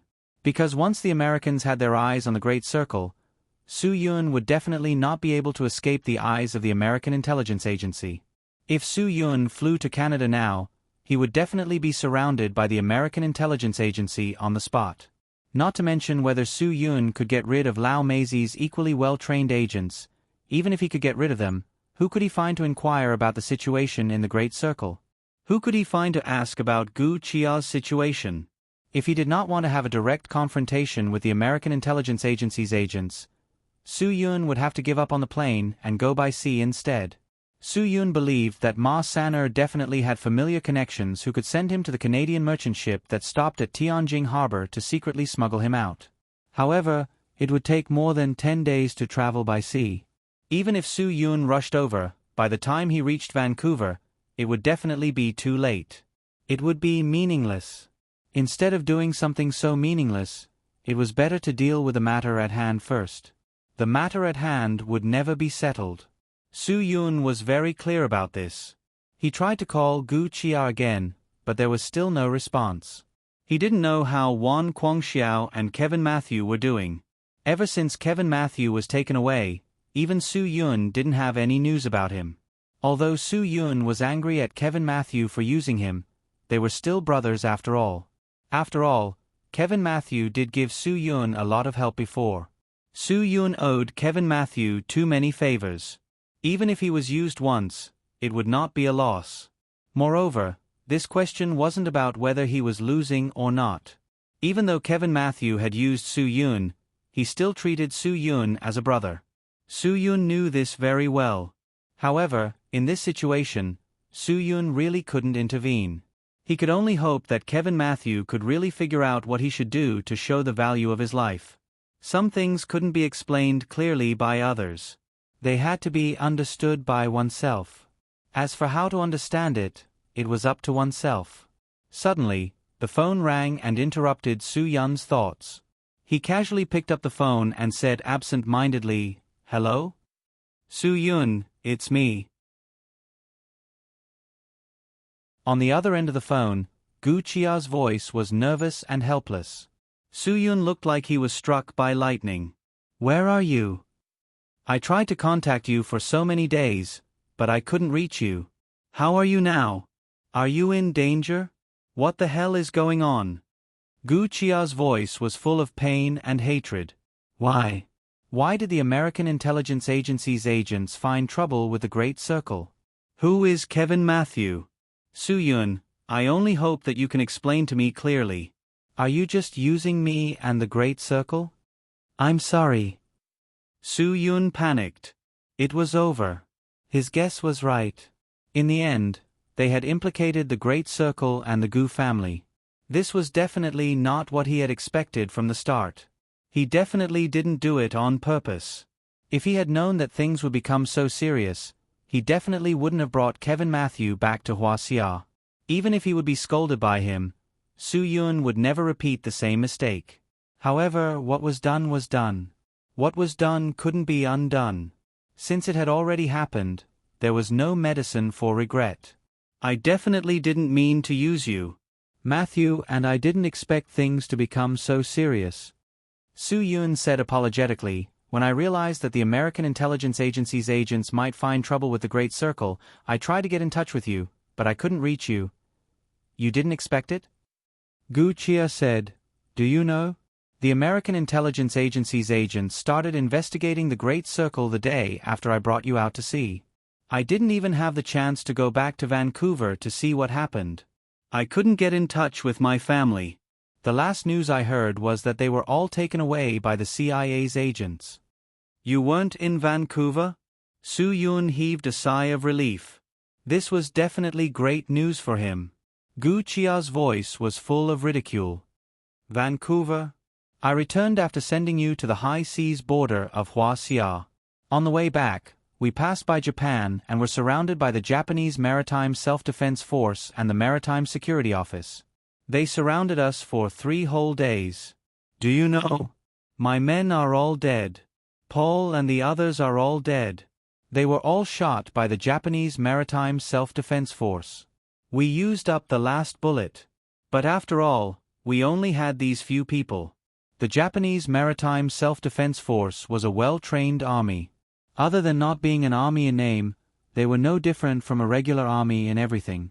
They had the advantage in numbers and finally forced us into a corner. Su Yun's heart felt like it was being ruthlessly squeezed. He could understand Gu Chia's feelings because he had also been forced into a corner. In order to protect me and allow me to escape in the sea during the chaos, Paul and the others mobilized all the speedboats and let our brothers, who didn't have a single bullet, use the speedboats to crash into the Japanese Maritime Self-Defense Force's warships. After the Japanese Maritime Self-Defense Force's attention was diverted, I was forced into the sea by Paul to escape. And he actually drove his boat to crash into the Japanese Maritime Self-Defense Force's main warship. Gu Chia said, do you know what he told me? He said that during the Yellow Sea War, there was a national hero called Deng Shechong. He was the one who drove the Ziyuan warship to crash into the Japanese pirate ship and perish together. Although he wasn't from Huaxia, he looked down on the Japanese's shamelessness. The result was needless to say.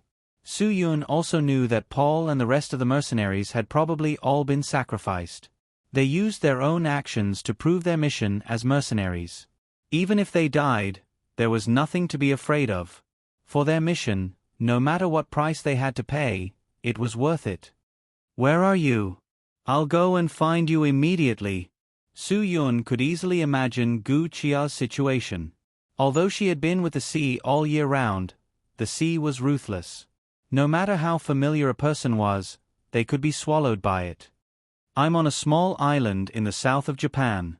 According to my observations, this island should be called Nakajima. I'm at a place called Tianbua Hot Spring. Gu Chia said, Su Yun, I don't want you to help me with anything. I just need you to help me contact my father. Contact the people in our big circle. I will. After I find you, I'll definitely help you find your father. Su Yun said, wait for me at Tianbua Hot Spring in Nakajima. I'll rush over as soon as possible. Before I get there, you must protect yourself. Trust me, the Japanese Maritime Self-Defense Force will definitely investigate your escape. Don't let them find you.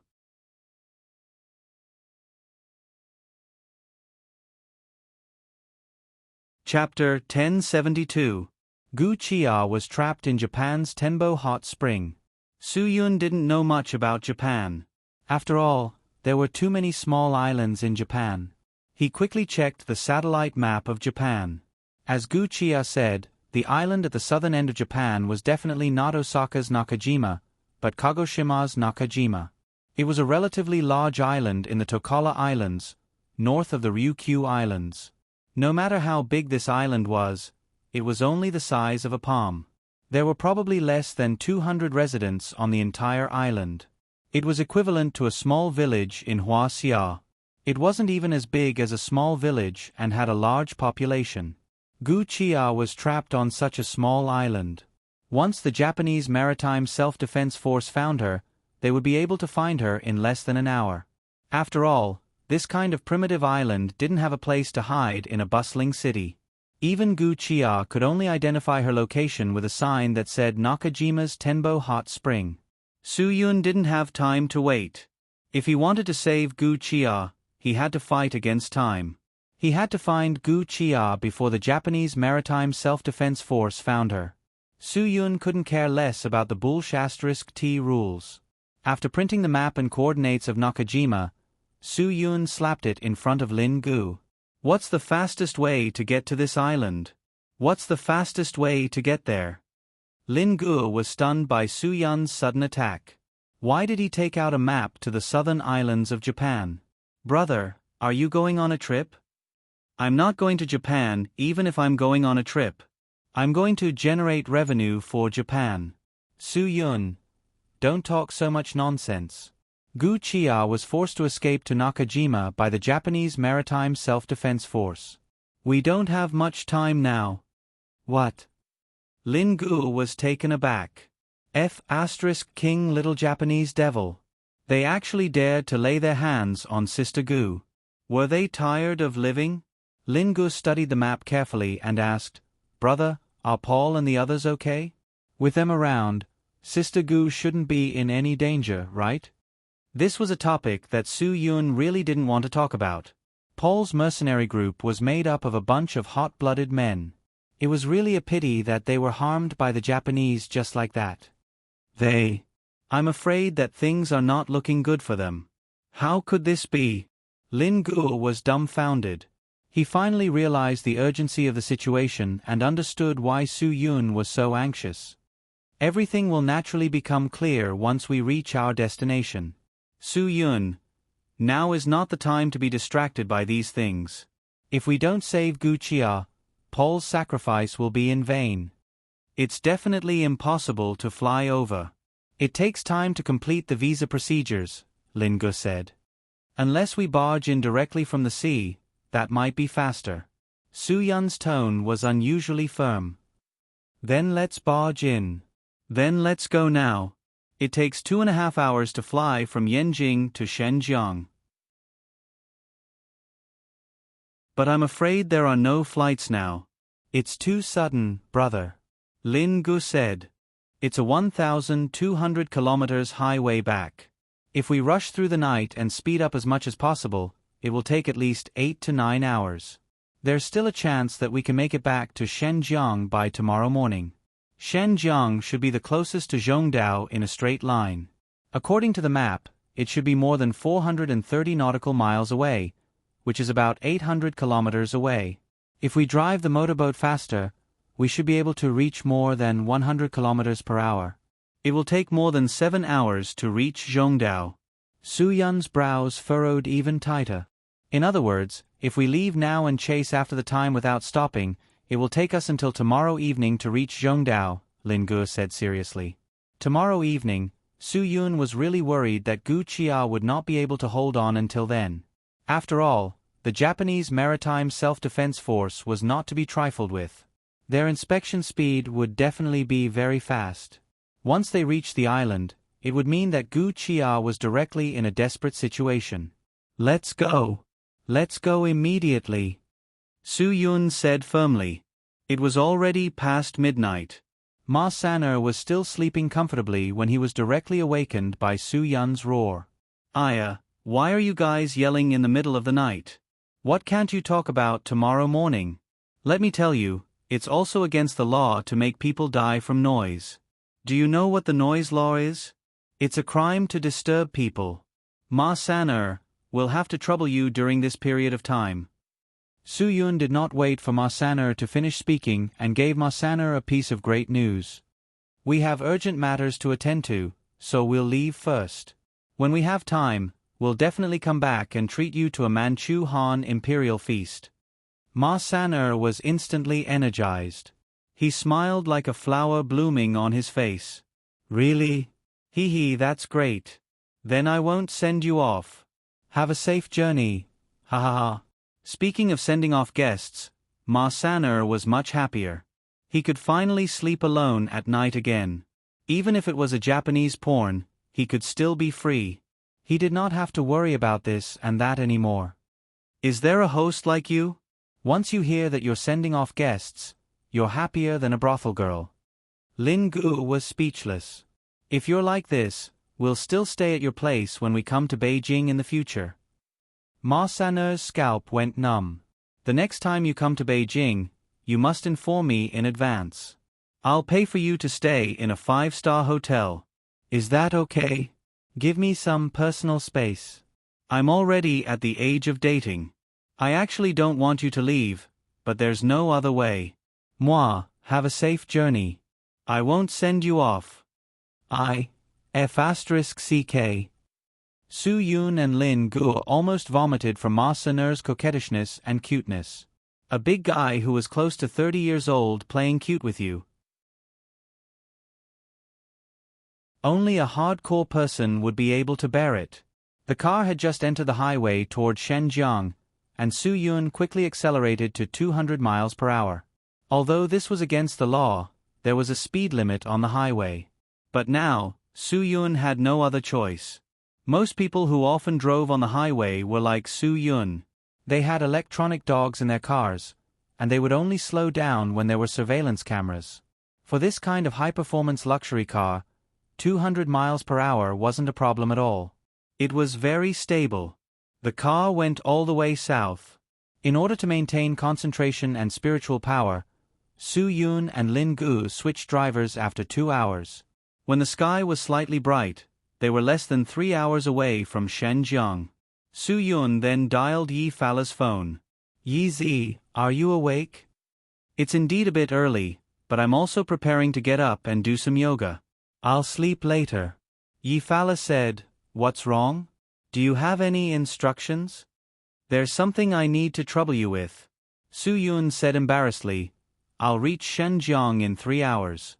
I need a slightly bigger motorboat that can seat at least 3 people. The faster the better. Yi Fala knew that as long as Su Yun asked, it must be something important. And let me think who has... Okay. No problem, leave it to me. When you reach Shenzhen, come directly to the yacht club. I'll prepare it for you here and wait for you. Yi Zi. Su Yun, thank you. Don't give me that. Yi Fala snorted. She owed Su Yun, and she couldn't pay him back no matter what. If it wasn't for Su Yun, how could she have the freedom she had now? Drive slowly. Safety first. Rushing won't solve the problem, understand?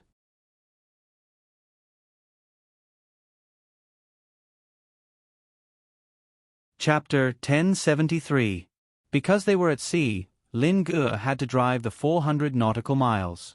Therefore, even if Lin Gu asked to switch driving with Su Yun didn't agree. For the next 3 hours, Su Yun drove. Lin Gu knew why Su Yun did this, so he closed his eyes to rest and did what he needed to do.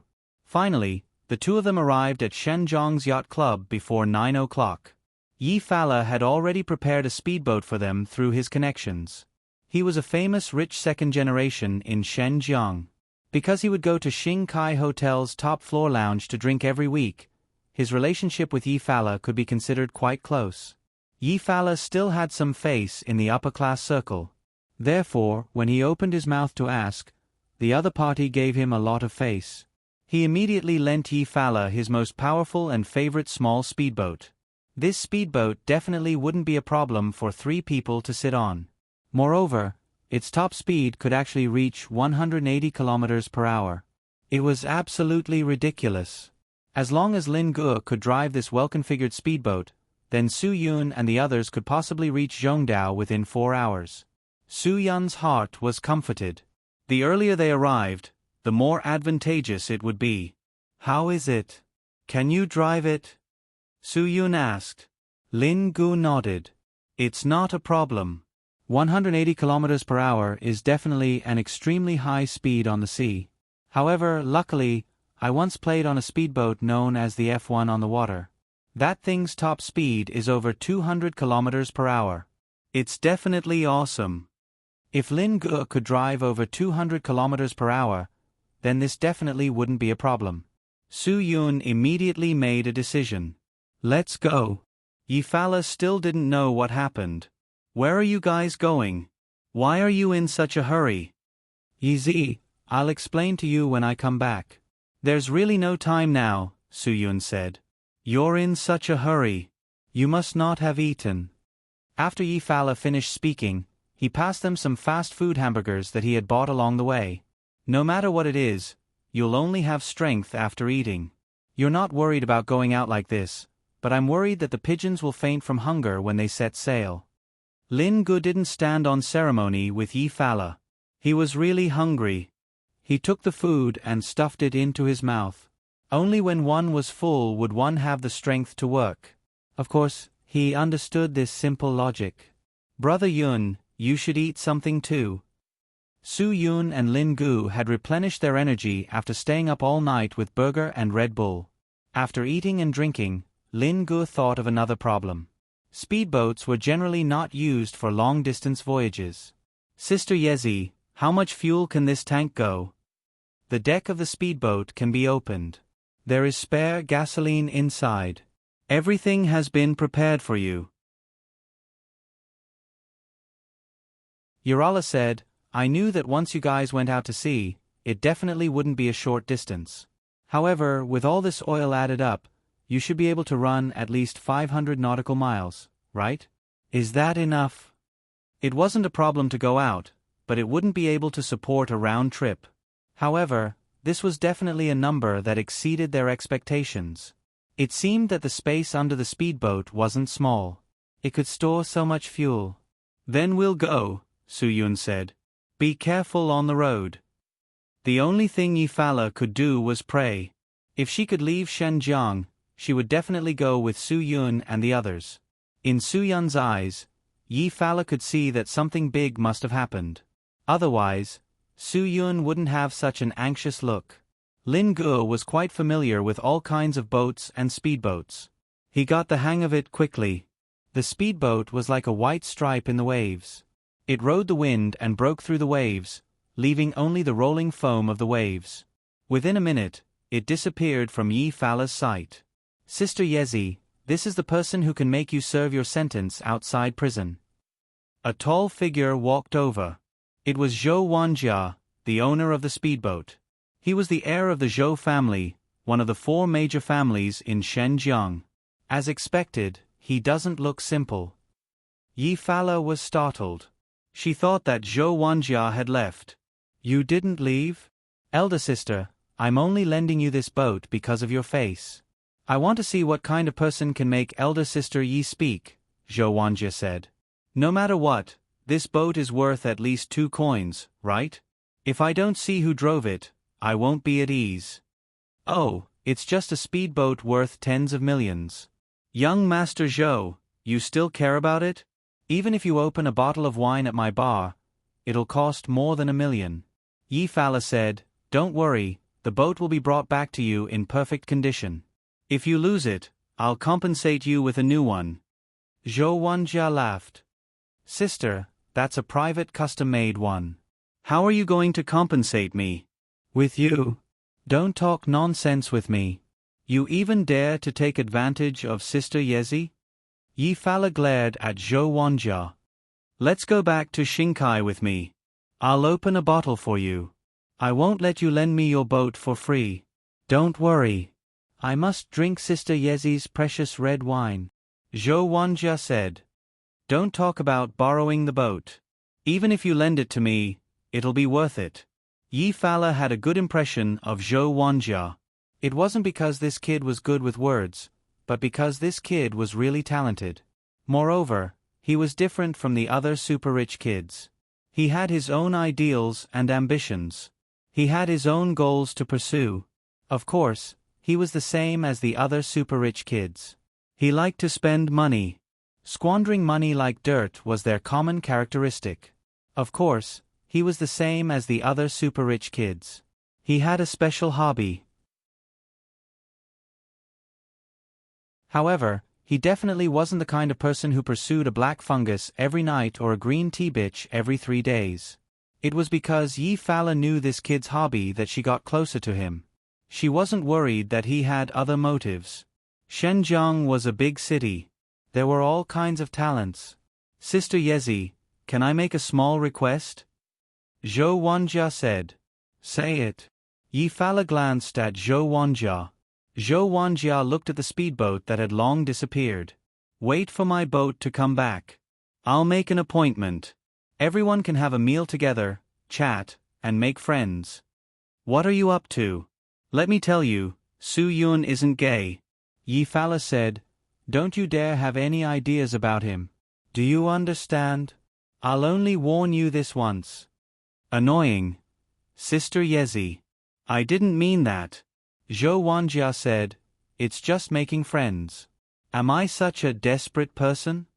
Yi Fala looked at Zhou Wanjia helplessly. I think you really are.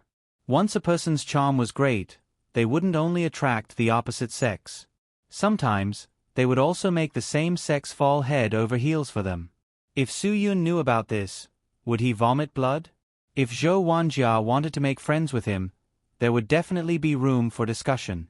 If he dared to say that he wanted Su Yun to be his gay friend, Su Yun would definitely chop him up. Yi Fala could only thank Zhou Wanjia for his generosity with good wine. After all, she didn't even have a motorboat after she was imprisoned. However, Zhou Wanjia's taste was very tricky. Whatever 82 Lafite was trash in his eyes. Only the truly good wines from Yefala's collection could enter his mouth.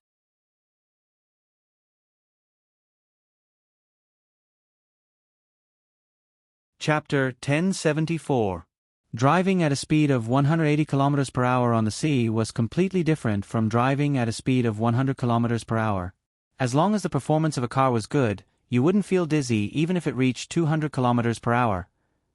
Basically, a car that could be sold for 500,000 yuan could reach 200 km per hour. Even the Audi A6 and BMW 5 Series on the streets wouldn't have a problem. They wouldn't feel dizzy or tremble even if they reached 200 km per hour. Even the Golf GTI or Focus ST, which had a performance of 200,000 yuan, could easily exceed 200 km per hour. However, a boat was different. Let alone 200 miles per hour, it was already very bumpy when it exceeded 100 km per hour. It was normal to float. After all, a speedboat was supposed to float on the water. Lin Guo might not be able to compete with Su Yun in terms of cars, but when it came to boats, the two of them were definitely not on the same level. With a speed of 180, if it were Su Yun, the boat would have capsized long ago. Exciting, absolutely exciting. If it weren't for the fact that he couldn't even be sure of Gu Qia's basic safety, Su Yun would definitely experience this excitement carefully. But now, he really wasn't in the mood to enjoy this kind of excitement. Although Lin Gu knew about boats and was quite skilled in controlling the speedboat, he was still very cautious. After all, the speedboat was a small boat. If he didn't handle it well, it would cause the boat to capsize. Driving the boat and observing the GPS coordinates to determine the direction, he couldn't be careless. Su Yun didn't disturb Lin Gu and let him focus on dealing with all the situations at sea. All he could do was trust and trust. The closer the speedboat was to Japan's Nakajima, the thinner Lin Gu felt. The speed of the speedboat could cause a lot of noise. Once it attracted the attention of the Japanese Maritime Self-Defense Force, it would be troublesome. However, their luck was surprisingly good. When they entered Japan's waters, they were not discovered by anyone. Only a few Japanese fishing boats were shocked by their violent driving speed and broke out in cold sweat. They were about to reach Nakajima, but Lin Gu suddenly slowed down the speed of the speedboat. Because the Japanese flag, which looked like a used sanitary napkin, was flying on a destroyer not far away. Obviously, this was the destroyer of the Japanese Maritime Self-Defense Force. And this ship was docked at the destination of Su Yun's expedition, Middle Island. This small island with a population of less than 200 people was too easy to search the entire island. Gu Qia was in danger. Brother, it's the Japanese Maritime Self-Defense Force's ship. Lin Gu frowned. What should we do?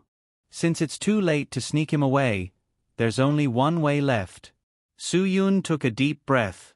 Without waiting for Su Yun to speak, Lin Gu already knew. He nodded heavily and prepared to charge at full speed. Don't break the boat, we still need it to go back. You're in charge of attracting their attention. I'll go to the island to look for them. Su Yun ordered. Let's go. The speedboat buzzed, like a ferocious monster. It rushed directly to the middle island. The high-profile speedboat instantly attracted the attention of the members on the Japanese ship. The loudspeaker immediately began to warn them in unpleasant Japanese. However, this was the territorial waters of Japan. Su Yun's ship was only a speedboat, so it wouldn't be attacked by any exaggerated artillery. But because they didn't listen to the warning and went on a rampage, the Japanese naturally wouldn't allow them to be unreasonable. They immediately released their speedboats to chase after them. Because Lin Ji's speed was fast enough, they were able to stop the speedboat before the enemy could chase after them. Su Yun also used the fastest time to get to the island. Lin Gu took advantage of the fact that the Japanese Maritime Self-Defense Force hadn't caught up to him and started the speedboat again. Today, he wanted to see what these scumbags could do to him. Lin Gu. I'm going to play with you guys. The Japanese Maritime Self-Defense Force arranged a total of 8 motorboats and 4 speedboats to chase after them. Soon, Lin Gu let them taste the consequences of underestimating the enemy. In the face of Lin Ji's high-speed attack, the motorboats were simply blocking a car with one arm. Just the waves created by it were enough to overturn the Japanese's motorboats. The 4 speedboats were a little overconfident, thinking that they could easily control Lin Gu. Unexpectedly, Lin Gu wasn't afraid of their pincer attack at all. Instead, he used the speedboat's high speed to make the 4 speedboats kill each other. Within 20 minutes, the 4 speedboats and 8 motorboats arranged by the Japanese Maritime Self-Defense Force were all overturned by Lin Gu. Su Yun went straight to the Chembo Hot Springs on the island. He also used his fastest speed to arrive at the last address left by Gu Chia. When Su Yun saw a group of Japanese in the uniform of the Japanese Maritime Self-Defense Force surrounding Gu Chia, he couldn't help but feel scared. If he had come 10 minutes later, he would have regretted it for the rest of his life. This disguised naval force of Japan was also a motley crew. The leader of the group smiled wildly and said some unbearable words to Gu Chia, whose face had already turned pale. His filthy tone really made people want to smash him into meat paste. Ha ha ha, I didn't expect you to be a flower girl. Come, let's go take a bath in the hot springs. Ha ha ha ha. Gu Chia spat fiercely in the face of the filthy words. Let him go. Su Yun shouted angrily. He didn't give these Japanese Maritime Self-Defense Force members a chance to react. He went forward and attacked without hesitation. Su Yun's sudden appearance made Gu Chia's heart instantly drop a huge rock. Her legs actually went soft and she sat down on the ground. To catch bandits, first catch the ringleader. Su Yun suddenly rushed into the crowd. The first thing he did was to attack the leader of this group of Japanese. It was easy to identify who the leader was from their uniforms. Before the members of the Japanese Maritime Self-Defense Force could react, Su Yun had already punched out with a majestic aura. Baji Sky Cannon. Full of strength. Su Yun would not show mercy to a dirty Japanese who was prepared to humiliate Gu Chia. Even an ordinary expert would not be able to withstand the full strength of a Grandmaster's punch, let alone a mere captain of the Japanese Maritime Self-Defense Force. Most likely, the moment Su Yun's fist came into contact with his body, all of his internal organs would have been shattered into pieces. The body that died in an instant was like a bag of skin that had its muscles and bones pulled out. It flew far away and landed heavily on the ground, no longer breathing. This move definitely had a shocking effect. All the soldiers of the Japanese Maritime Self-Defense Force were dumbfounded. Before they could react, the soul-stirring pressure on Su Yun's body exploded. In an instant, the entire atmosphere fell silent. Everyone was dumbfounded as they stood in front of Su Yun in a daze. The weapons in their hands were also stiff. Even if they were loaded, they didn't know how to pull the trigger. The angry Su Yun was definitely not someone to be trifled with. There were many types of warships in the Japanese Maritime Self-Defense Force. There were destroyers for the escort group, supply ships for the maritime transport, submarines for the submarine force, and some training ships for the fleet. This was a destroyer that belonged to the escort group. Everyone on board could be considered to be highly qualified military talents from military academies. However, no matter how highly qualified a military talent was, when faced with a Grandmaster-level expert like Su Yun, it was meaningless. After Su Yun's instant kill performance, he went forward and picked up Gu Chia, who was a little dazed, and strode out of the Chempa hot springs. As for the sea, he believed that Lin Gu would definitely be able to deal with those harassing speedboats and motorboats.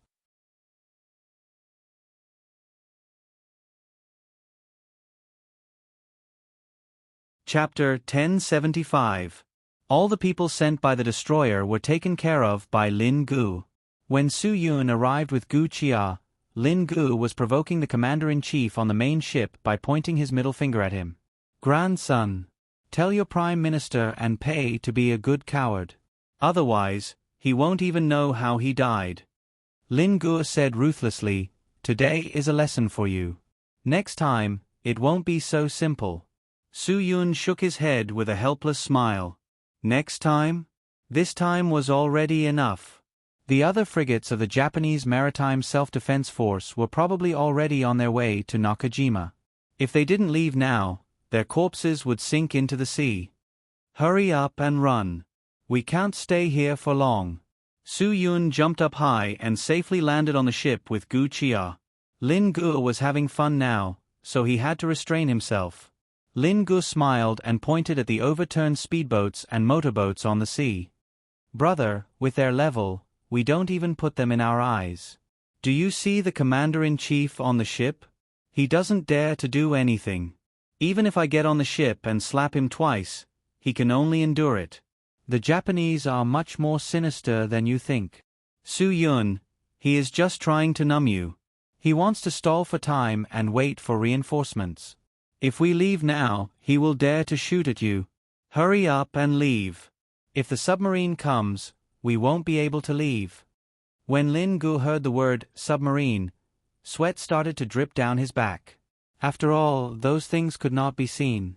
If they were to sneak in a few mines, they would be blown up into the sky without a sound. At this time, Lin Gu also realized the danger of going out to sea this time. He immediately put away his usual smiling face and quickly started the speedboat to escape from Nakajima. Sure enough, Su Yun's guess was right. The commander-in-chief on the frigate did call for reinforcements. Seeing that Lin Gu didn't escape, he quietly stalled for time. But now that Lin Gu escaped, the frigate also calmed down. Prepare to launch an all-out attack immediately. After all, they had only dealt with a portion of the people on a single frigate. This frigate was equipped with a 100mm naval cannon, a Type 74 octagonal anti-submarine missile launcher, 2 octagonal -41 Malawian Quachas VLS modules installed at the B gun position in front of the bridge, a US-made RUM-139 vertical rocket launcher, and a triple-mounted 324mm HOS 302 torpedo launcher on both sides of the forward chimney, which fired the new Type 97 torpedo. There was also a Japanese SH-60 Seahawk helicopter. With these weapons and equipment, let alone a small speedboat, they could even deal with a nuclear submarine. F*CK. Bro, they've already prepared a human cannon. Lin Gu also realized that something was wrong. Su Yun frowned. Who told you to be so high-profile just now? If someone played you in such a high-profile manner in front of you, would you let them leave alive? Hurry up and run. It'll be too late if we don't leave now. With Lin Ji's skills and the performance of the speedboat, the combination of the two was definitely the best strategy in the 36 stratagems. When the speedboat left Nakajima at lightning speed, the commander on the destroyer and the human cannon they prepared were completely dumbfounded. Wasn't that too fast? While the commander of the destroyer was still in a daze, a few figures staggered to the dock. Captain Ueno was killed. The woman we found was also taken away by someone. Buzz. This time, the old Japanese on the destroyer couldn't hold it in anymore. He cursed angrily. If he didn't catch the two guys on the speedboat, how was he going to explain it to Prime Minister Abe? If their maritime self-defense force was established as a navy, he would lose even more chips to compete for the position of general. This matter couldn't be let go just like that. Those two bastards must be caught. Fire! Fire! With the commander's order, everyone on the ship prepared at full speed. As they set sail, they prepared rocket launchers and torpedoes. After all, the flexibility of a large ship couldn't be compared to a speedboat. By the time they were done, Lin Ge had already sailed the speedboat out of sight. As soon as the news spread, the entire Japanese maritime self-defense force started a fierce competition. The commander on each ship knew that if they caught the person who escaped, it would be a great merit. This merit was enough to make any one of them the #1 person in the maritime self-defense force in front of the Prime Minister. Lin Ge grew up on the sea. He had a special sixth sense for the wind and grass on the sea. This sixth sense was very strong, just like how Su Yun could always intuitively determine the hidden danger on the battlefield during a special mission. Therefore, even if the entire Japanese maritime self-defense force mobilized all the frigates and destroyers, they still couldn't find the speedboat they were looking for. But the whole operation was crazy. And Pei, who had received the news, ordered all the commanders of the maritime self-defense force to capture them no matter what method they had to use. If they couldn't catch him in Japanese waters, they would go to international waters to catch him. No matter what price they had to pay, they had to catch him. The various captains and commanders who were originally prepared to take advantage of the situation once again perked up and prepared to sail into international waters to continue the search. Because of this, the search area expanded. Not only were the frigates and destroyers mobilized, but the training ships were also mobilized. However, the submarines weren't mobilized. The Japanese maritime self-defense force knew very well that it was better for the submarines not to wander around. After all, Hua Xia's submarines were feared in the world. Whether it was attack submarines or ballistic missile nuclear submarines, they were all recognized by the world. There was once an American military expert who said that Hua Xia's conventionally powered submarines already had the most advanced technology in the world. It was just that the number of advanced submarines was relatively small. However, Hua Xia's coastal waters were within the first island chain.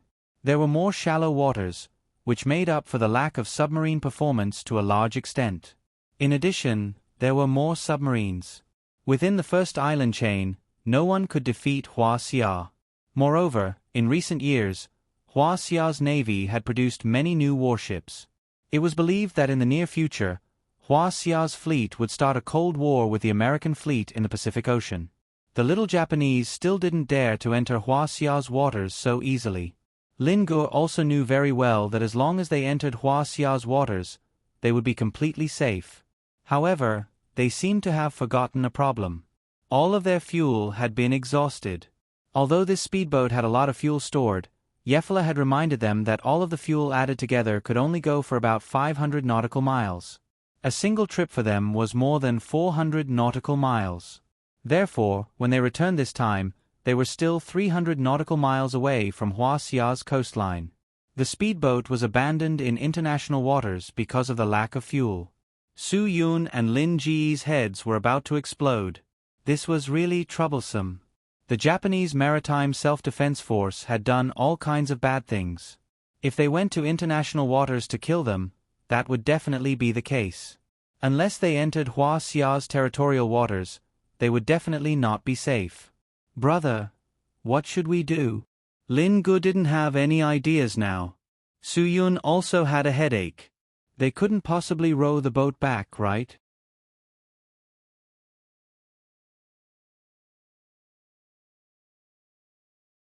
Chapter 1076. Gu Qia's words made Su Yun and Lin Ge raise their heads in surprise. They were all trapped in this vast ocean. What could Gu Qia do? Sister Gu, you won't let me and my brother use our hands as propellers, right? Lin Ge smiled bitterly. If the distance was close, I would have no problem pushing the boat from behind and swimming back. But there are still 300 nautical miles. Even if I sacrifice the rest of my life, I won't be able to go back. Su Yun believed that Gu Qia would not use such an unreliable method. What can you do? She had been at sea all year round. She should have a better solution than them in the face of unexpected situations. Gu Chia said, I know someone who can help us. Is there a satellite phone on the boat? Yes. Lin Gu nodded vigorously. How could such a well-equipped speedboat not have a satellite phone? This was not a problem. That's good. Gu Chia let out a long sigh of relief. This could be considered a blessing in disguise. Fortunately, she remembered that phone number.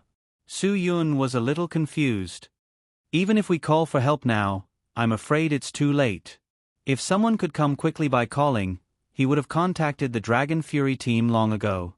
However, it was unrealistic for them to rush over in a short time. This person is in this area. Gu Chia said, now we can only hope that he will help us. Gu Chia quickly dialed a number. A lazy yawn came from the other end of the phone. Hey. Who is it? It's noon. Can't you let me sleep? Gu Chia said politely, excuse me, my name is Wang Dahu. I'm a chef. Without waiting for Gu Chia to finish speaking, the other party interrupted her. If you want to make a reservation, then I'm sorry, but I don't have a reservation anymore. If you must make a reservation, then I can tell you that your reservation will be arranged in 647 days. If you feel that the waiting time is too long, then there's a way to help you. If you're willing to pay 100 yuan per day, then I can immediately help you with the ampere. You only need to pay an additional 64,700 yuan, and you can get the service immediately. It was as if the other party was performing a crosstalk. It was as if he wouldn't be happy if he didn't finish his sentence in one breath. Wang Dahu, I'm not going to eat at your place, Gu Chia said helplessly. Wang Dahu was unhappy when he heard that. I am Wang Dahu. I am a chef. If you're not going to eat at my place, then why are you calling me? It's lunch break now. Do you know how precious my lunch break is?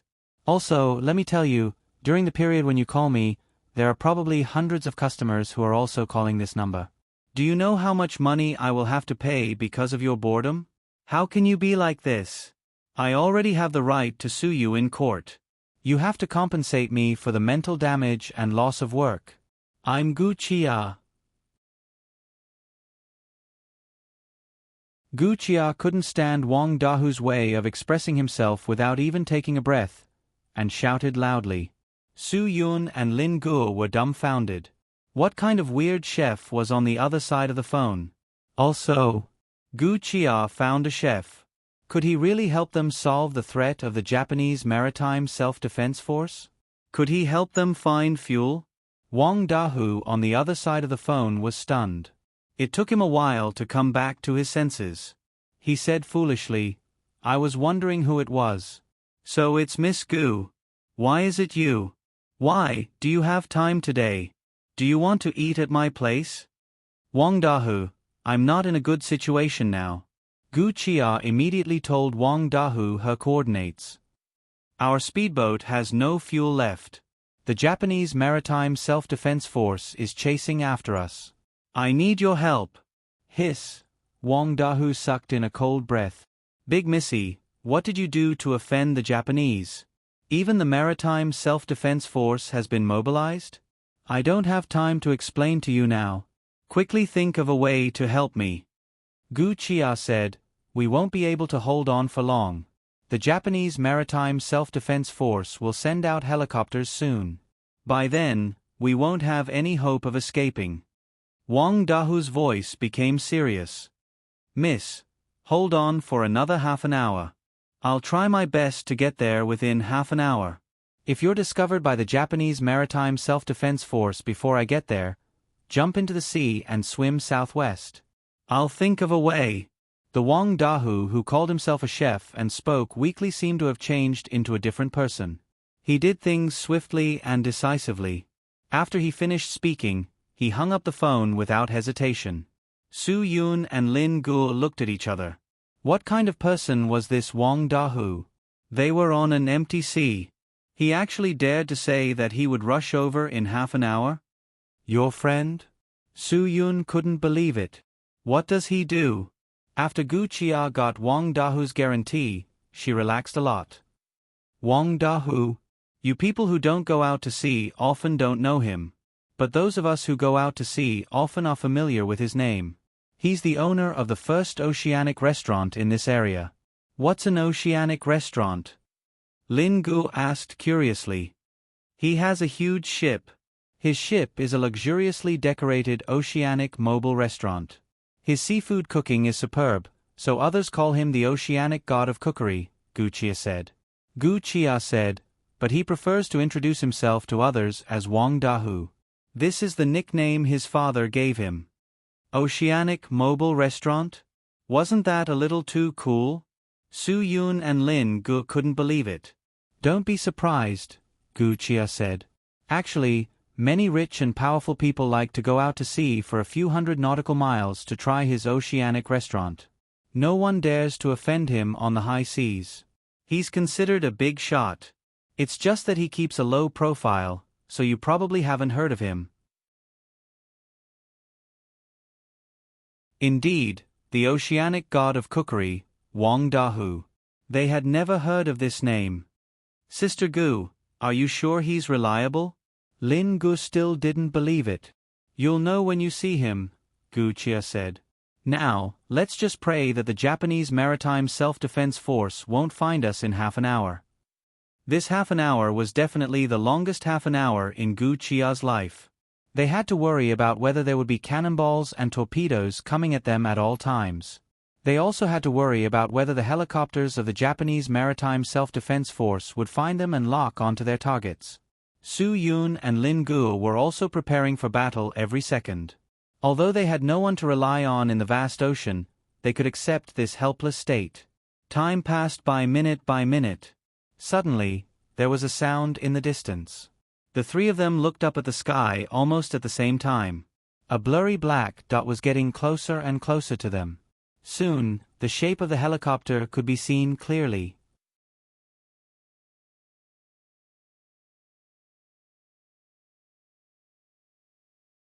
Chapter 1077.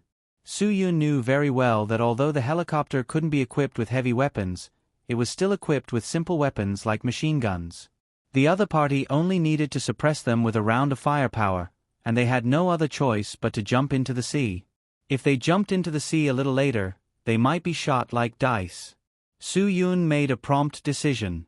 Jump off the boat immediately. Pigeon, take good care of your sister Gu. Make sure she's safe underwater. Although Lin Gu was unwilling, he looked at the helicopter hovering in the sky. Such a good ship could only be abandoned at sea. Damn Japanese, don't let me have the chance to kill you all when I get back. Just as Lin Gu and Gu Chia were about to jump into the sea, and Su Yun was about to use himself as bait to attract the helicopter in the opposite direction to open up space for Lin Gu and Gu Chia to escape, Gu Chia suddenly exclaimed, I'm afraid this isn't the Japanese Maritime Self-Defense Force's helicopter. I don't see the Japanese flag on it.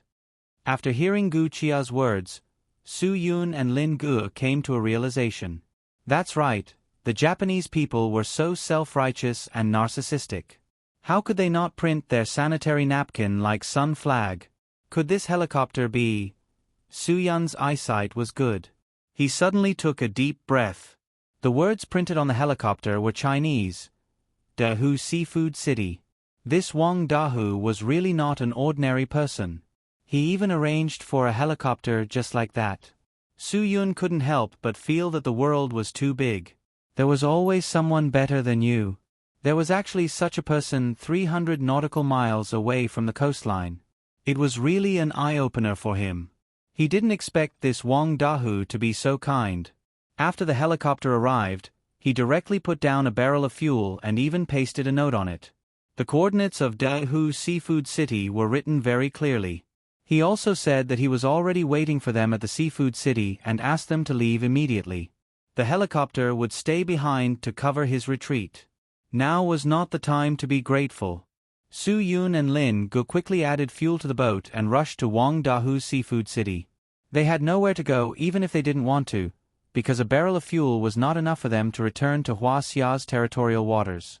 Lin Gu quickly steered the boat to its destination. This big tiger seafood city was truly shocking. It was a very large ship. Through its own design, It even had a small passageway that led to the bottom of the ship. A platform was built around the hull of the ship with the help of buoyancy. All the ships that arrived could dock outside the platform as if they were docked at a port. Then, they could go through the platform and enter the main ship through the passageway. The main ship was the Rayal Tiger Seafood City.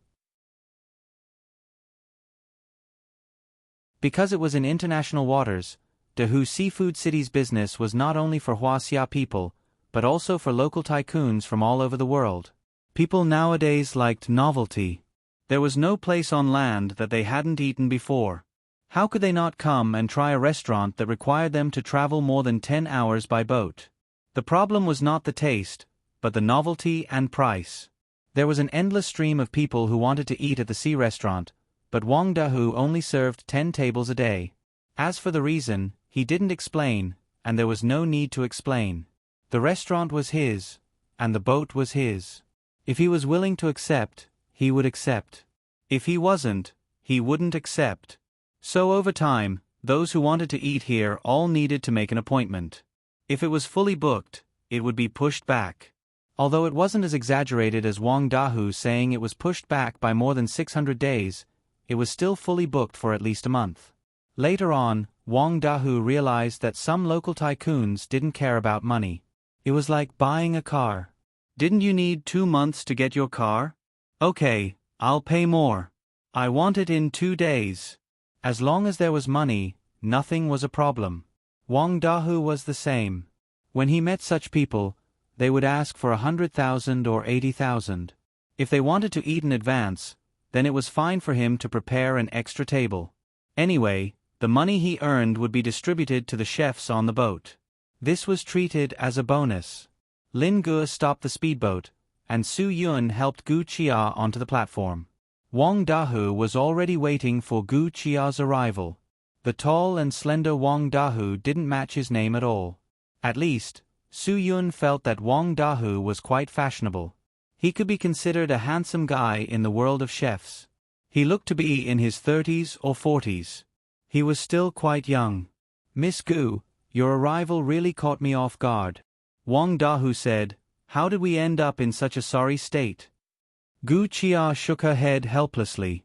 It's a long story. We won't provoke the Japanese by coming here, right? That's hard to say. Wang Dahu said, one thing is for sure. The Japanese Maritime Self-Defense Force won't dare to do anything rash. The Japanese know very well what kind of guests come here. Even their Prime Minister came here before. They won't dare to do anything to me.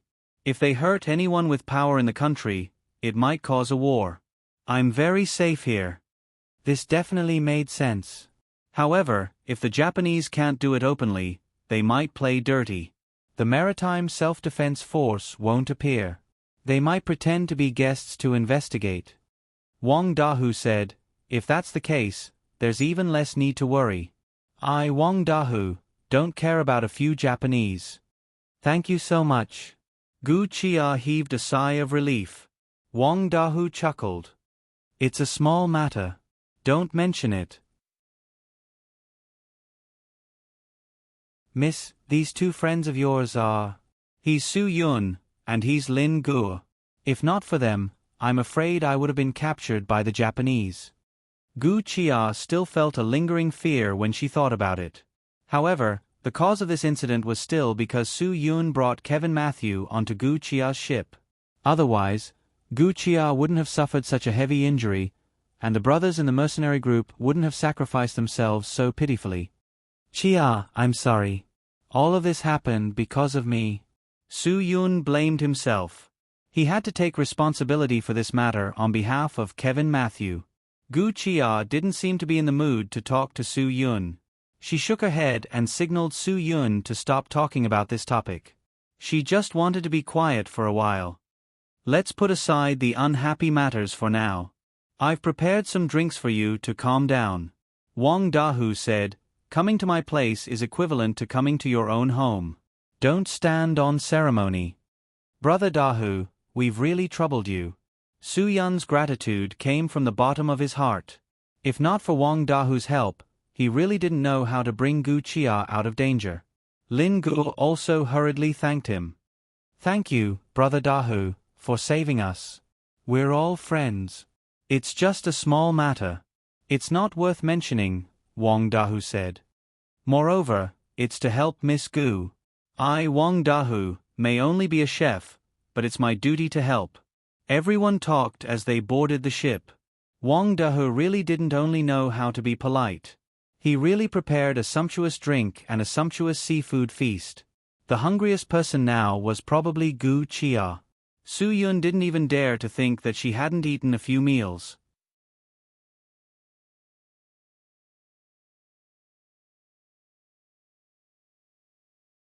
Chapter 1078. Ling Feng was Wang Dahu's right-hand man. Whether it was in the kitchen or on a daily basis, he could always clean up Wang Dahu's mess. In Ling Feng's words, his life was given to him by Wang Dahu, so he had no regrets doing anything for his benefactor. Even if Wang Dahu wanted him to die, he would jump into the sea to feed the sharks without hesitation. In the end, Wang Dahu kept him by his side at his Dahu Seafood Town's restaurant. That was why he was so loyal and considerate. Since he was from the Dahu Seafood Town's restaurant, he had to have culinary skills. Whether it was the boss, Wang Dahu, or the cleaner on the boat, they were all good at cooking. While Wang Dahu was eating with a few guests, Ling Feng had already arranged for people to hide Su Yun's speedboat. In the nearby waters, other than their Dahu Seafood Town's restaurant, no one else had the guts to do so. As long as the Japanese weren't idiots, they would definitely come looking for them. Wang Dahu was certain of this when he received Gu Chia's call. However, Wang Dahu and Ling Feng were the same kind of people. They knew how to repay kindness. No matter what their benefactor asked them to do, they would have no regrets. A year ago, Gu Chia, who went out to sea for the first time, met Wang Dahu in this area. Wang Dahu took a small boat out in the middle of the night to fish for a rare sea fish that would only take the bait at night. Because this type of sea fish had high nutritional value and was extremely difficult to catch, but it had a significant effect on lowering cholesterol. Many customers liked it, even if the price was high. Wang Dahu also liked to fish, so he studied the habits and taste of this type of fish and realized that it was only easy to catch it at night. Moreover, this type of fish happened to live in a place that was relatively close to the Japanese waters. There was a place where the sea current passed, which was the most suitable place for this type of fish to live. Ever since he found this place, Wang Dahu liked to drive his small boat here to fish at night. If you often walk by the river, how can your shoes not get wet? Although this area didn't enter Japan's territorial waters, the Japan Maritime Self-Defense Force was very sinister. Without any warning, they launched a barrage of Stinger missiles, directly blowing up Wang Dahu's ship. If it wasn't for the fact that Wang Dahu was injured, he would have risked his life to charge into Japan's territorial waters and kill the bastard that blew him up. Wang Dahu was seriously injured, and his boat had sunk. He could only rely on a board to swim back. At this time, as long as there was a slightly aggressive fish, he might not be able to handle it. Just as Wang Dahu was about to fall unconscious, Gu Chia's ship passed by and saved him. Because they were both from Hua Xia, Gu Chia took good care of Wang Dahu. He even stopped for 2 days and waited for Wang Dahu's health to improve before giving him a small boat to let him leave. The two of them met at that time. Wang Dahu told Gu Chia everything about himself and left her his phone number so that she could contact him no matter what. No matter what happened, he would do his best to help Gu Chia. Gu Chia could remember this number because she had been in danger many times. She wanted to call, but she never did. But this time was different. She didn't ask for Wang Dahu's help, so the possibility of them escaping danger was almost zero. Ling Feng walked to Wang Dahu's side and whispered, "Boss, I have already hidden their boat. No one will find it." Wang Dahu nodded. "Got it. What does Boss Wang mean?" Lin Gu couldn't take it. "Hide our boat. Is this Sun Earnyong's human meat bun shop? We can come in, but we can't leave?" "Pigeon, don't be so unreasonable." Su Yun said calmly, "I don't think Boss Wang meant that, right?" Although Su Yun said that, he had to be cautious. In this day and age, people's hearts weren't what they used to be. Most of the time, You could know a person's face but not his heart. Moreover, Su Yun and Lin Ge didn't know what kind of friendship Gu Chia had with Wang Dahu. If one were to say that friendship was divided into levels, those with a high level would be called living and dying together, and that would be brothers. Those below would be sworn brothers, and those below would be called friends of gentlemen. Then, Gu Chia and Wang Dahu were at most just acquaintances. What do you mean? When Ling Feng heard this, he immediately spoke up to defend Wang Dahu. Our boss has good intentions, but you guys don't know how to appreciate his kindness. Lin Gu slammed the table and stood up. Who are you calling a dog? Clean your mouth. So what if I'm calling you names? Ling Feng didn't back down. Enough. Wang Dahu stood up and glared at Ling Feng. Have you forgotten what I told you? Miss Gu is my esteemed guest. My benefactor. Her friend is also my honored guest. Her benefactor is also my benefactor. How did I teach you how to treat your guests? Ling Feng immediately stood up respectfully and didn't refute. He bowed deeply to Su Yun and Lin Ge and said, I'm sorry. I'm sorry to have caused you two to misunderstand. Wang Dahu explained. He didn't have any other intentions when he went to the treasure ship. He was just worried that the Japanese Maritime Self-Defense Force would find him. He just wanted to avoid causing trouble for you two. He definitely didn't mean to stop you two from leaving. Hearing this, Su Yun and Lin Ge were relieved. Su Yun coughed and looked at Lin Ge. Lin Ge understood what he meant. He scratched his head and said to Wang Dahu and Ling Feng, I'm sorry, I really don't know how to appreciate kindness. Please don't be offended. I understand. Wang Dahu said. We can't help ourselves in the martial arts world. Sometimes, there are things that make us wary. As the saying goes, don't have the heart to harm others, but don't let your guard down. I can completely understand. Boss Wang is magnanimous, Su Yun said. Gu Chia wasn't worried about that at all. She heard something else from Wang Dahu's words. What did you say? What do you mean by the Japanese Maritime Self-Defense Force will find us? The Japanese Maritime Self-Defense Force is very arrogant. There's no place on the high seas that they don't dare to wander around. Wang Dahu said. After all, my business is an illegal business that doesn't pay taxes. It can only be done on the high seas. That's why I've interacted with them a few times. Gu Chia was shocked.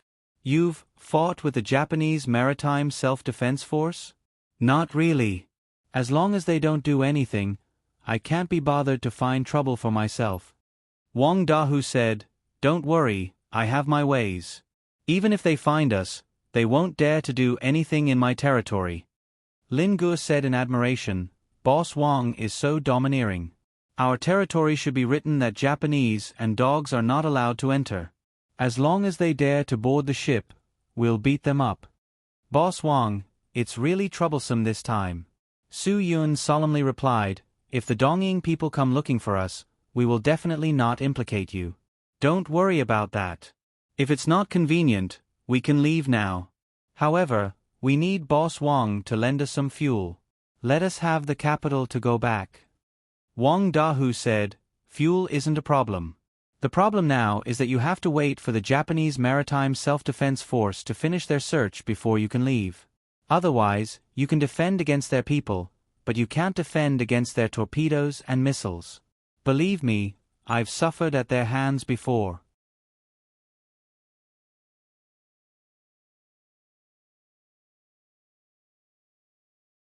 Chapter 1079. If they dare to fight, then I dare to fight them. There are no laws on the high seas. Who's afraid of who? Lin Ge said unhappily, Ever since I can remember things, I've had one wish. That is to destroy one of their warships. Let them know that I'm not to be trifled with. These are all words of anger, little brother. Don't think that the Japanese can't do it. After Wang Dahu finished speaking, he suddenly lifted up his shirt, revealing a shocking scar that stretched from his collarbone to his crotch. This was left behind by the Japanese's missile. Lin Ji's mouth opened wide. It was a bit exaggerated. He had heard of people surviving after being hit by bullets, but this was the first time he had heard of someone surviving after being hit by a missile. Su Yun sucked in a breath of cold air. This Wang Dahu was definitely not a small matter. His entire body was almost torn apart, but he was still alive. Whether it was on the battlefield or in the medical field, this was a miracle among miracles. If it wasn't for Miss Gu saving me that day, I would have died in this sea. Wang Dahu said, "Don't worry. I, Wang Dahu, know how to repay kindness. I will definitely not let Miss Gu and you die in the hands of the Japanese. If the Japanese want to play hard, then I'll just go all out. I have dozens of brothers on the ship, and none of them are afraid of death." Ling Feng said, "Boss, as long as you say the word, no matter if it's a hail of bullets, I'll lead my brothers and charge forward." The people on this ship were really forthright. However, when it came to fighting with the Japanese, how many Huaxia people didn't have the guts to do so? You've seen it too. None of my brothers are cowards. As long as the Japanese play hard, no one in my Dahu seafood city will be a coward. Wang Dahu said, "Leave this matter to me. Don't worry. If it's just a few captains of the Japanese Maritime Self-Defense Force, I'm afraid they won't dare to come on the ship to investigate because of me." No matter what kind of person Wang Dahu was, what connections he had, and what kind of strength he had, it was best to avoid this matter for now. Because Su Yun didn't want to implicate anyone because of his own affairs. He could only hope that this matter would pass peacefully. Just like what Wang Dahu had said, a mere captain of the Japanese self-defense force would not provoke him because of his face. This was the best ending. "Boss, something's happening." A warning came from the people on the observation deck. 3 nautical miles ahead, a destroyer from the Japanese Maritime Self-Defense Force has been spotted. The arrival of this news immediately made everyone nervous, and they all rushed to the deck. He was nervous, but not afraid. This kind of nervousness was mixed with impulsiveness and excitement. It seemed that Lin Ge wasn't the only one who couldn't wait any longer. He wanted to step forward and have a good fight with the naval forces that called themselves the Self-Defense Forces. Wang Dahu's subordinates also rubbed their fists and were eager to give it a try. After all, the people on Wang Dahu's ship all owed him a favor. Wang Dahu was their absolute benefactor, and Wang Dahu had been tricked by the Japanese before. They had always held this grudge. If it wasn't for Wang Dahu saying that revenge was a dish best served cold, the people from Dahu Seafood City would have already rushed to Japan's territorial waters and fought to the death with the self-defense forces. Ling Feng quickly passed the binoculars to Wang Dahu. Through the binoculars, Wang Dahu saw the Japanese corvette in the distance. Moreover, there was a faint white on the surface of the sea. It was a speedboat from Japan. As expected, the speedboat quickly arrived at Wang Dahu's Dahu Seafood City. Little Hachi, who was in charge of receiving guests on the platform, didn't let the 3 Japanese on board the speedboat. Instead, he hurried over to report to Wang Dahu. Wang Dahu's men weren't easy to deal with. They dared to make a living on the open sea without the protection of the law. They were all prepared to risk their lives for a living. Although the Japanese soldiers had guns in their hands, Wang Dahu's men also had guns. Who was afraid of who? Moreover, this was their territory. If these Japanese soldiers dared to cause trouble, they wouldn't be polite. "Boss, how should we deal with these Japanese bastards?" Little Hachi asked. Wang Dahu waved his hand. "Just 3 errand boys and they want to board my ship? Son of AB*TCH, who do they think they are? Humph, fire a warning shot and tell them to scram. If they don't scram, then take them down." "Yes." Little Hachi was emboldened. When he returned to the second-level platform, he immediately led his men to fire a warning shot at the 3 Japanese soldiers to scram. The 3 Japanese soldiers saw that the situation wasn't right, so they didn't delay and left in a hurry. "Brothers, we still have a few tables of customers eating on the ship, so we have to give our customers a perfect environment." Wang Dahu spoke. "Bring out all the weapons. Let them know that we aren't to be trifled with. We can't let them disturb our customers' dining environment. The customers are God. The customers were God. This saying wasn't wrong at all. However, God had to spend money.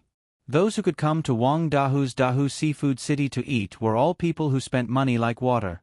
In the normal seafood cities on the mainland, a meal that cost 3,000 to 5,000 yuan was already quite good. However, in Wang Dahu's Seafood City, it was 100 times more expensive.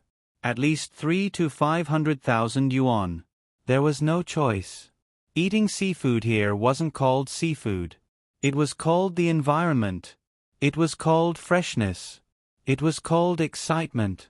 A seafood city on the open sea. If they took a picture of the meal and posted it on their circle of friends, they would definitely get 32 likes. The moment Wang Dahu's firearms appeared, it really shocked Su Yun and Lin Gu. No wonder he was so confident. 8 automatic defense machine guns surrounded the entire ship. 10 Barrett sniper riflemen were ready at their respective positions. The rest of the people were carrying M79 hammer launchers in their hands, RPG launchers on their shoulders, at 4 anti-tank rocket launchers, Stinger missiles, and Javelin missiles. They were all heavy weapons. Of course, not everyone was playing with heavy weapons. These weapons could directly attack the Japanese Maritime Self-Defense Forces corvette. There was no lack of close combat weapons either. There were MP-5 submachine guns, TMP submachine guns, UMP-45 submachine guns, M16 assault rifles, AK-47 assault rifles, ACR assault rifles, FN-2000 assault rifles, and everything else. M240 light machine guns, RPD light machine guns, MG4 light machine guns. They were all in position. Ling Feng carried a SPAS 12 shotgun and hurriedly ran to Wang Dahu's side. He handed a magnum revolver to Wang Dahu. The dozens of chefs on Wang Dahu's ship transformed into armed mercenaries in just a few minutes. Even Gu Chia, who specialized in selling firearms by sea, couldn't help but be shocked by the weapons on Wang Dahu's ship. Wang Dahu's men all had weapons that they were familiar with, and there were still countless weapons and ammunition left. He was very generous.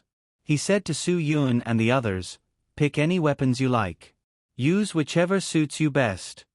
"No need." Su Yun smiled. At crucial moments, he still trusted his fists more. Wang Dahu also smiled. "I know you're an expert, but sometimes, normal people can't see your hidden strength. They can only see what you show on the surface. So, if you don't show them, they'll think you're weak." Su Yun gave him a thumbs up. "You're the real expert." You're tuning in to the Narrate and Escape YouTube channel. Don't forget to subscribe and join us on this journey to catch the most captivating stories.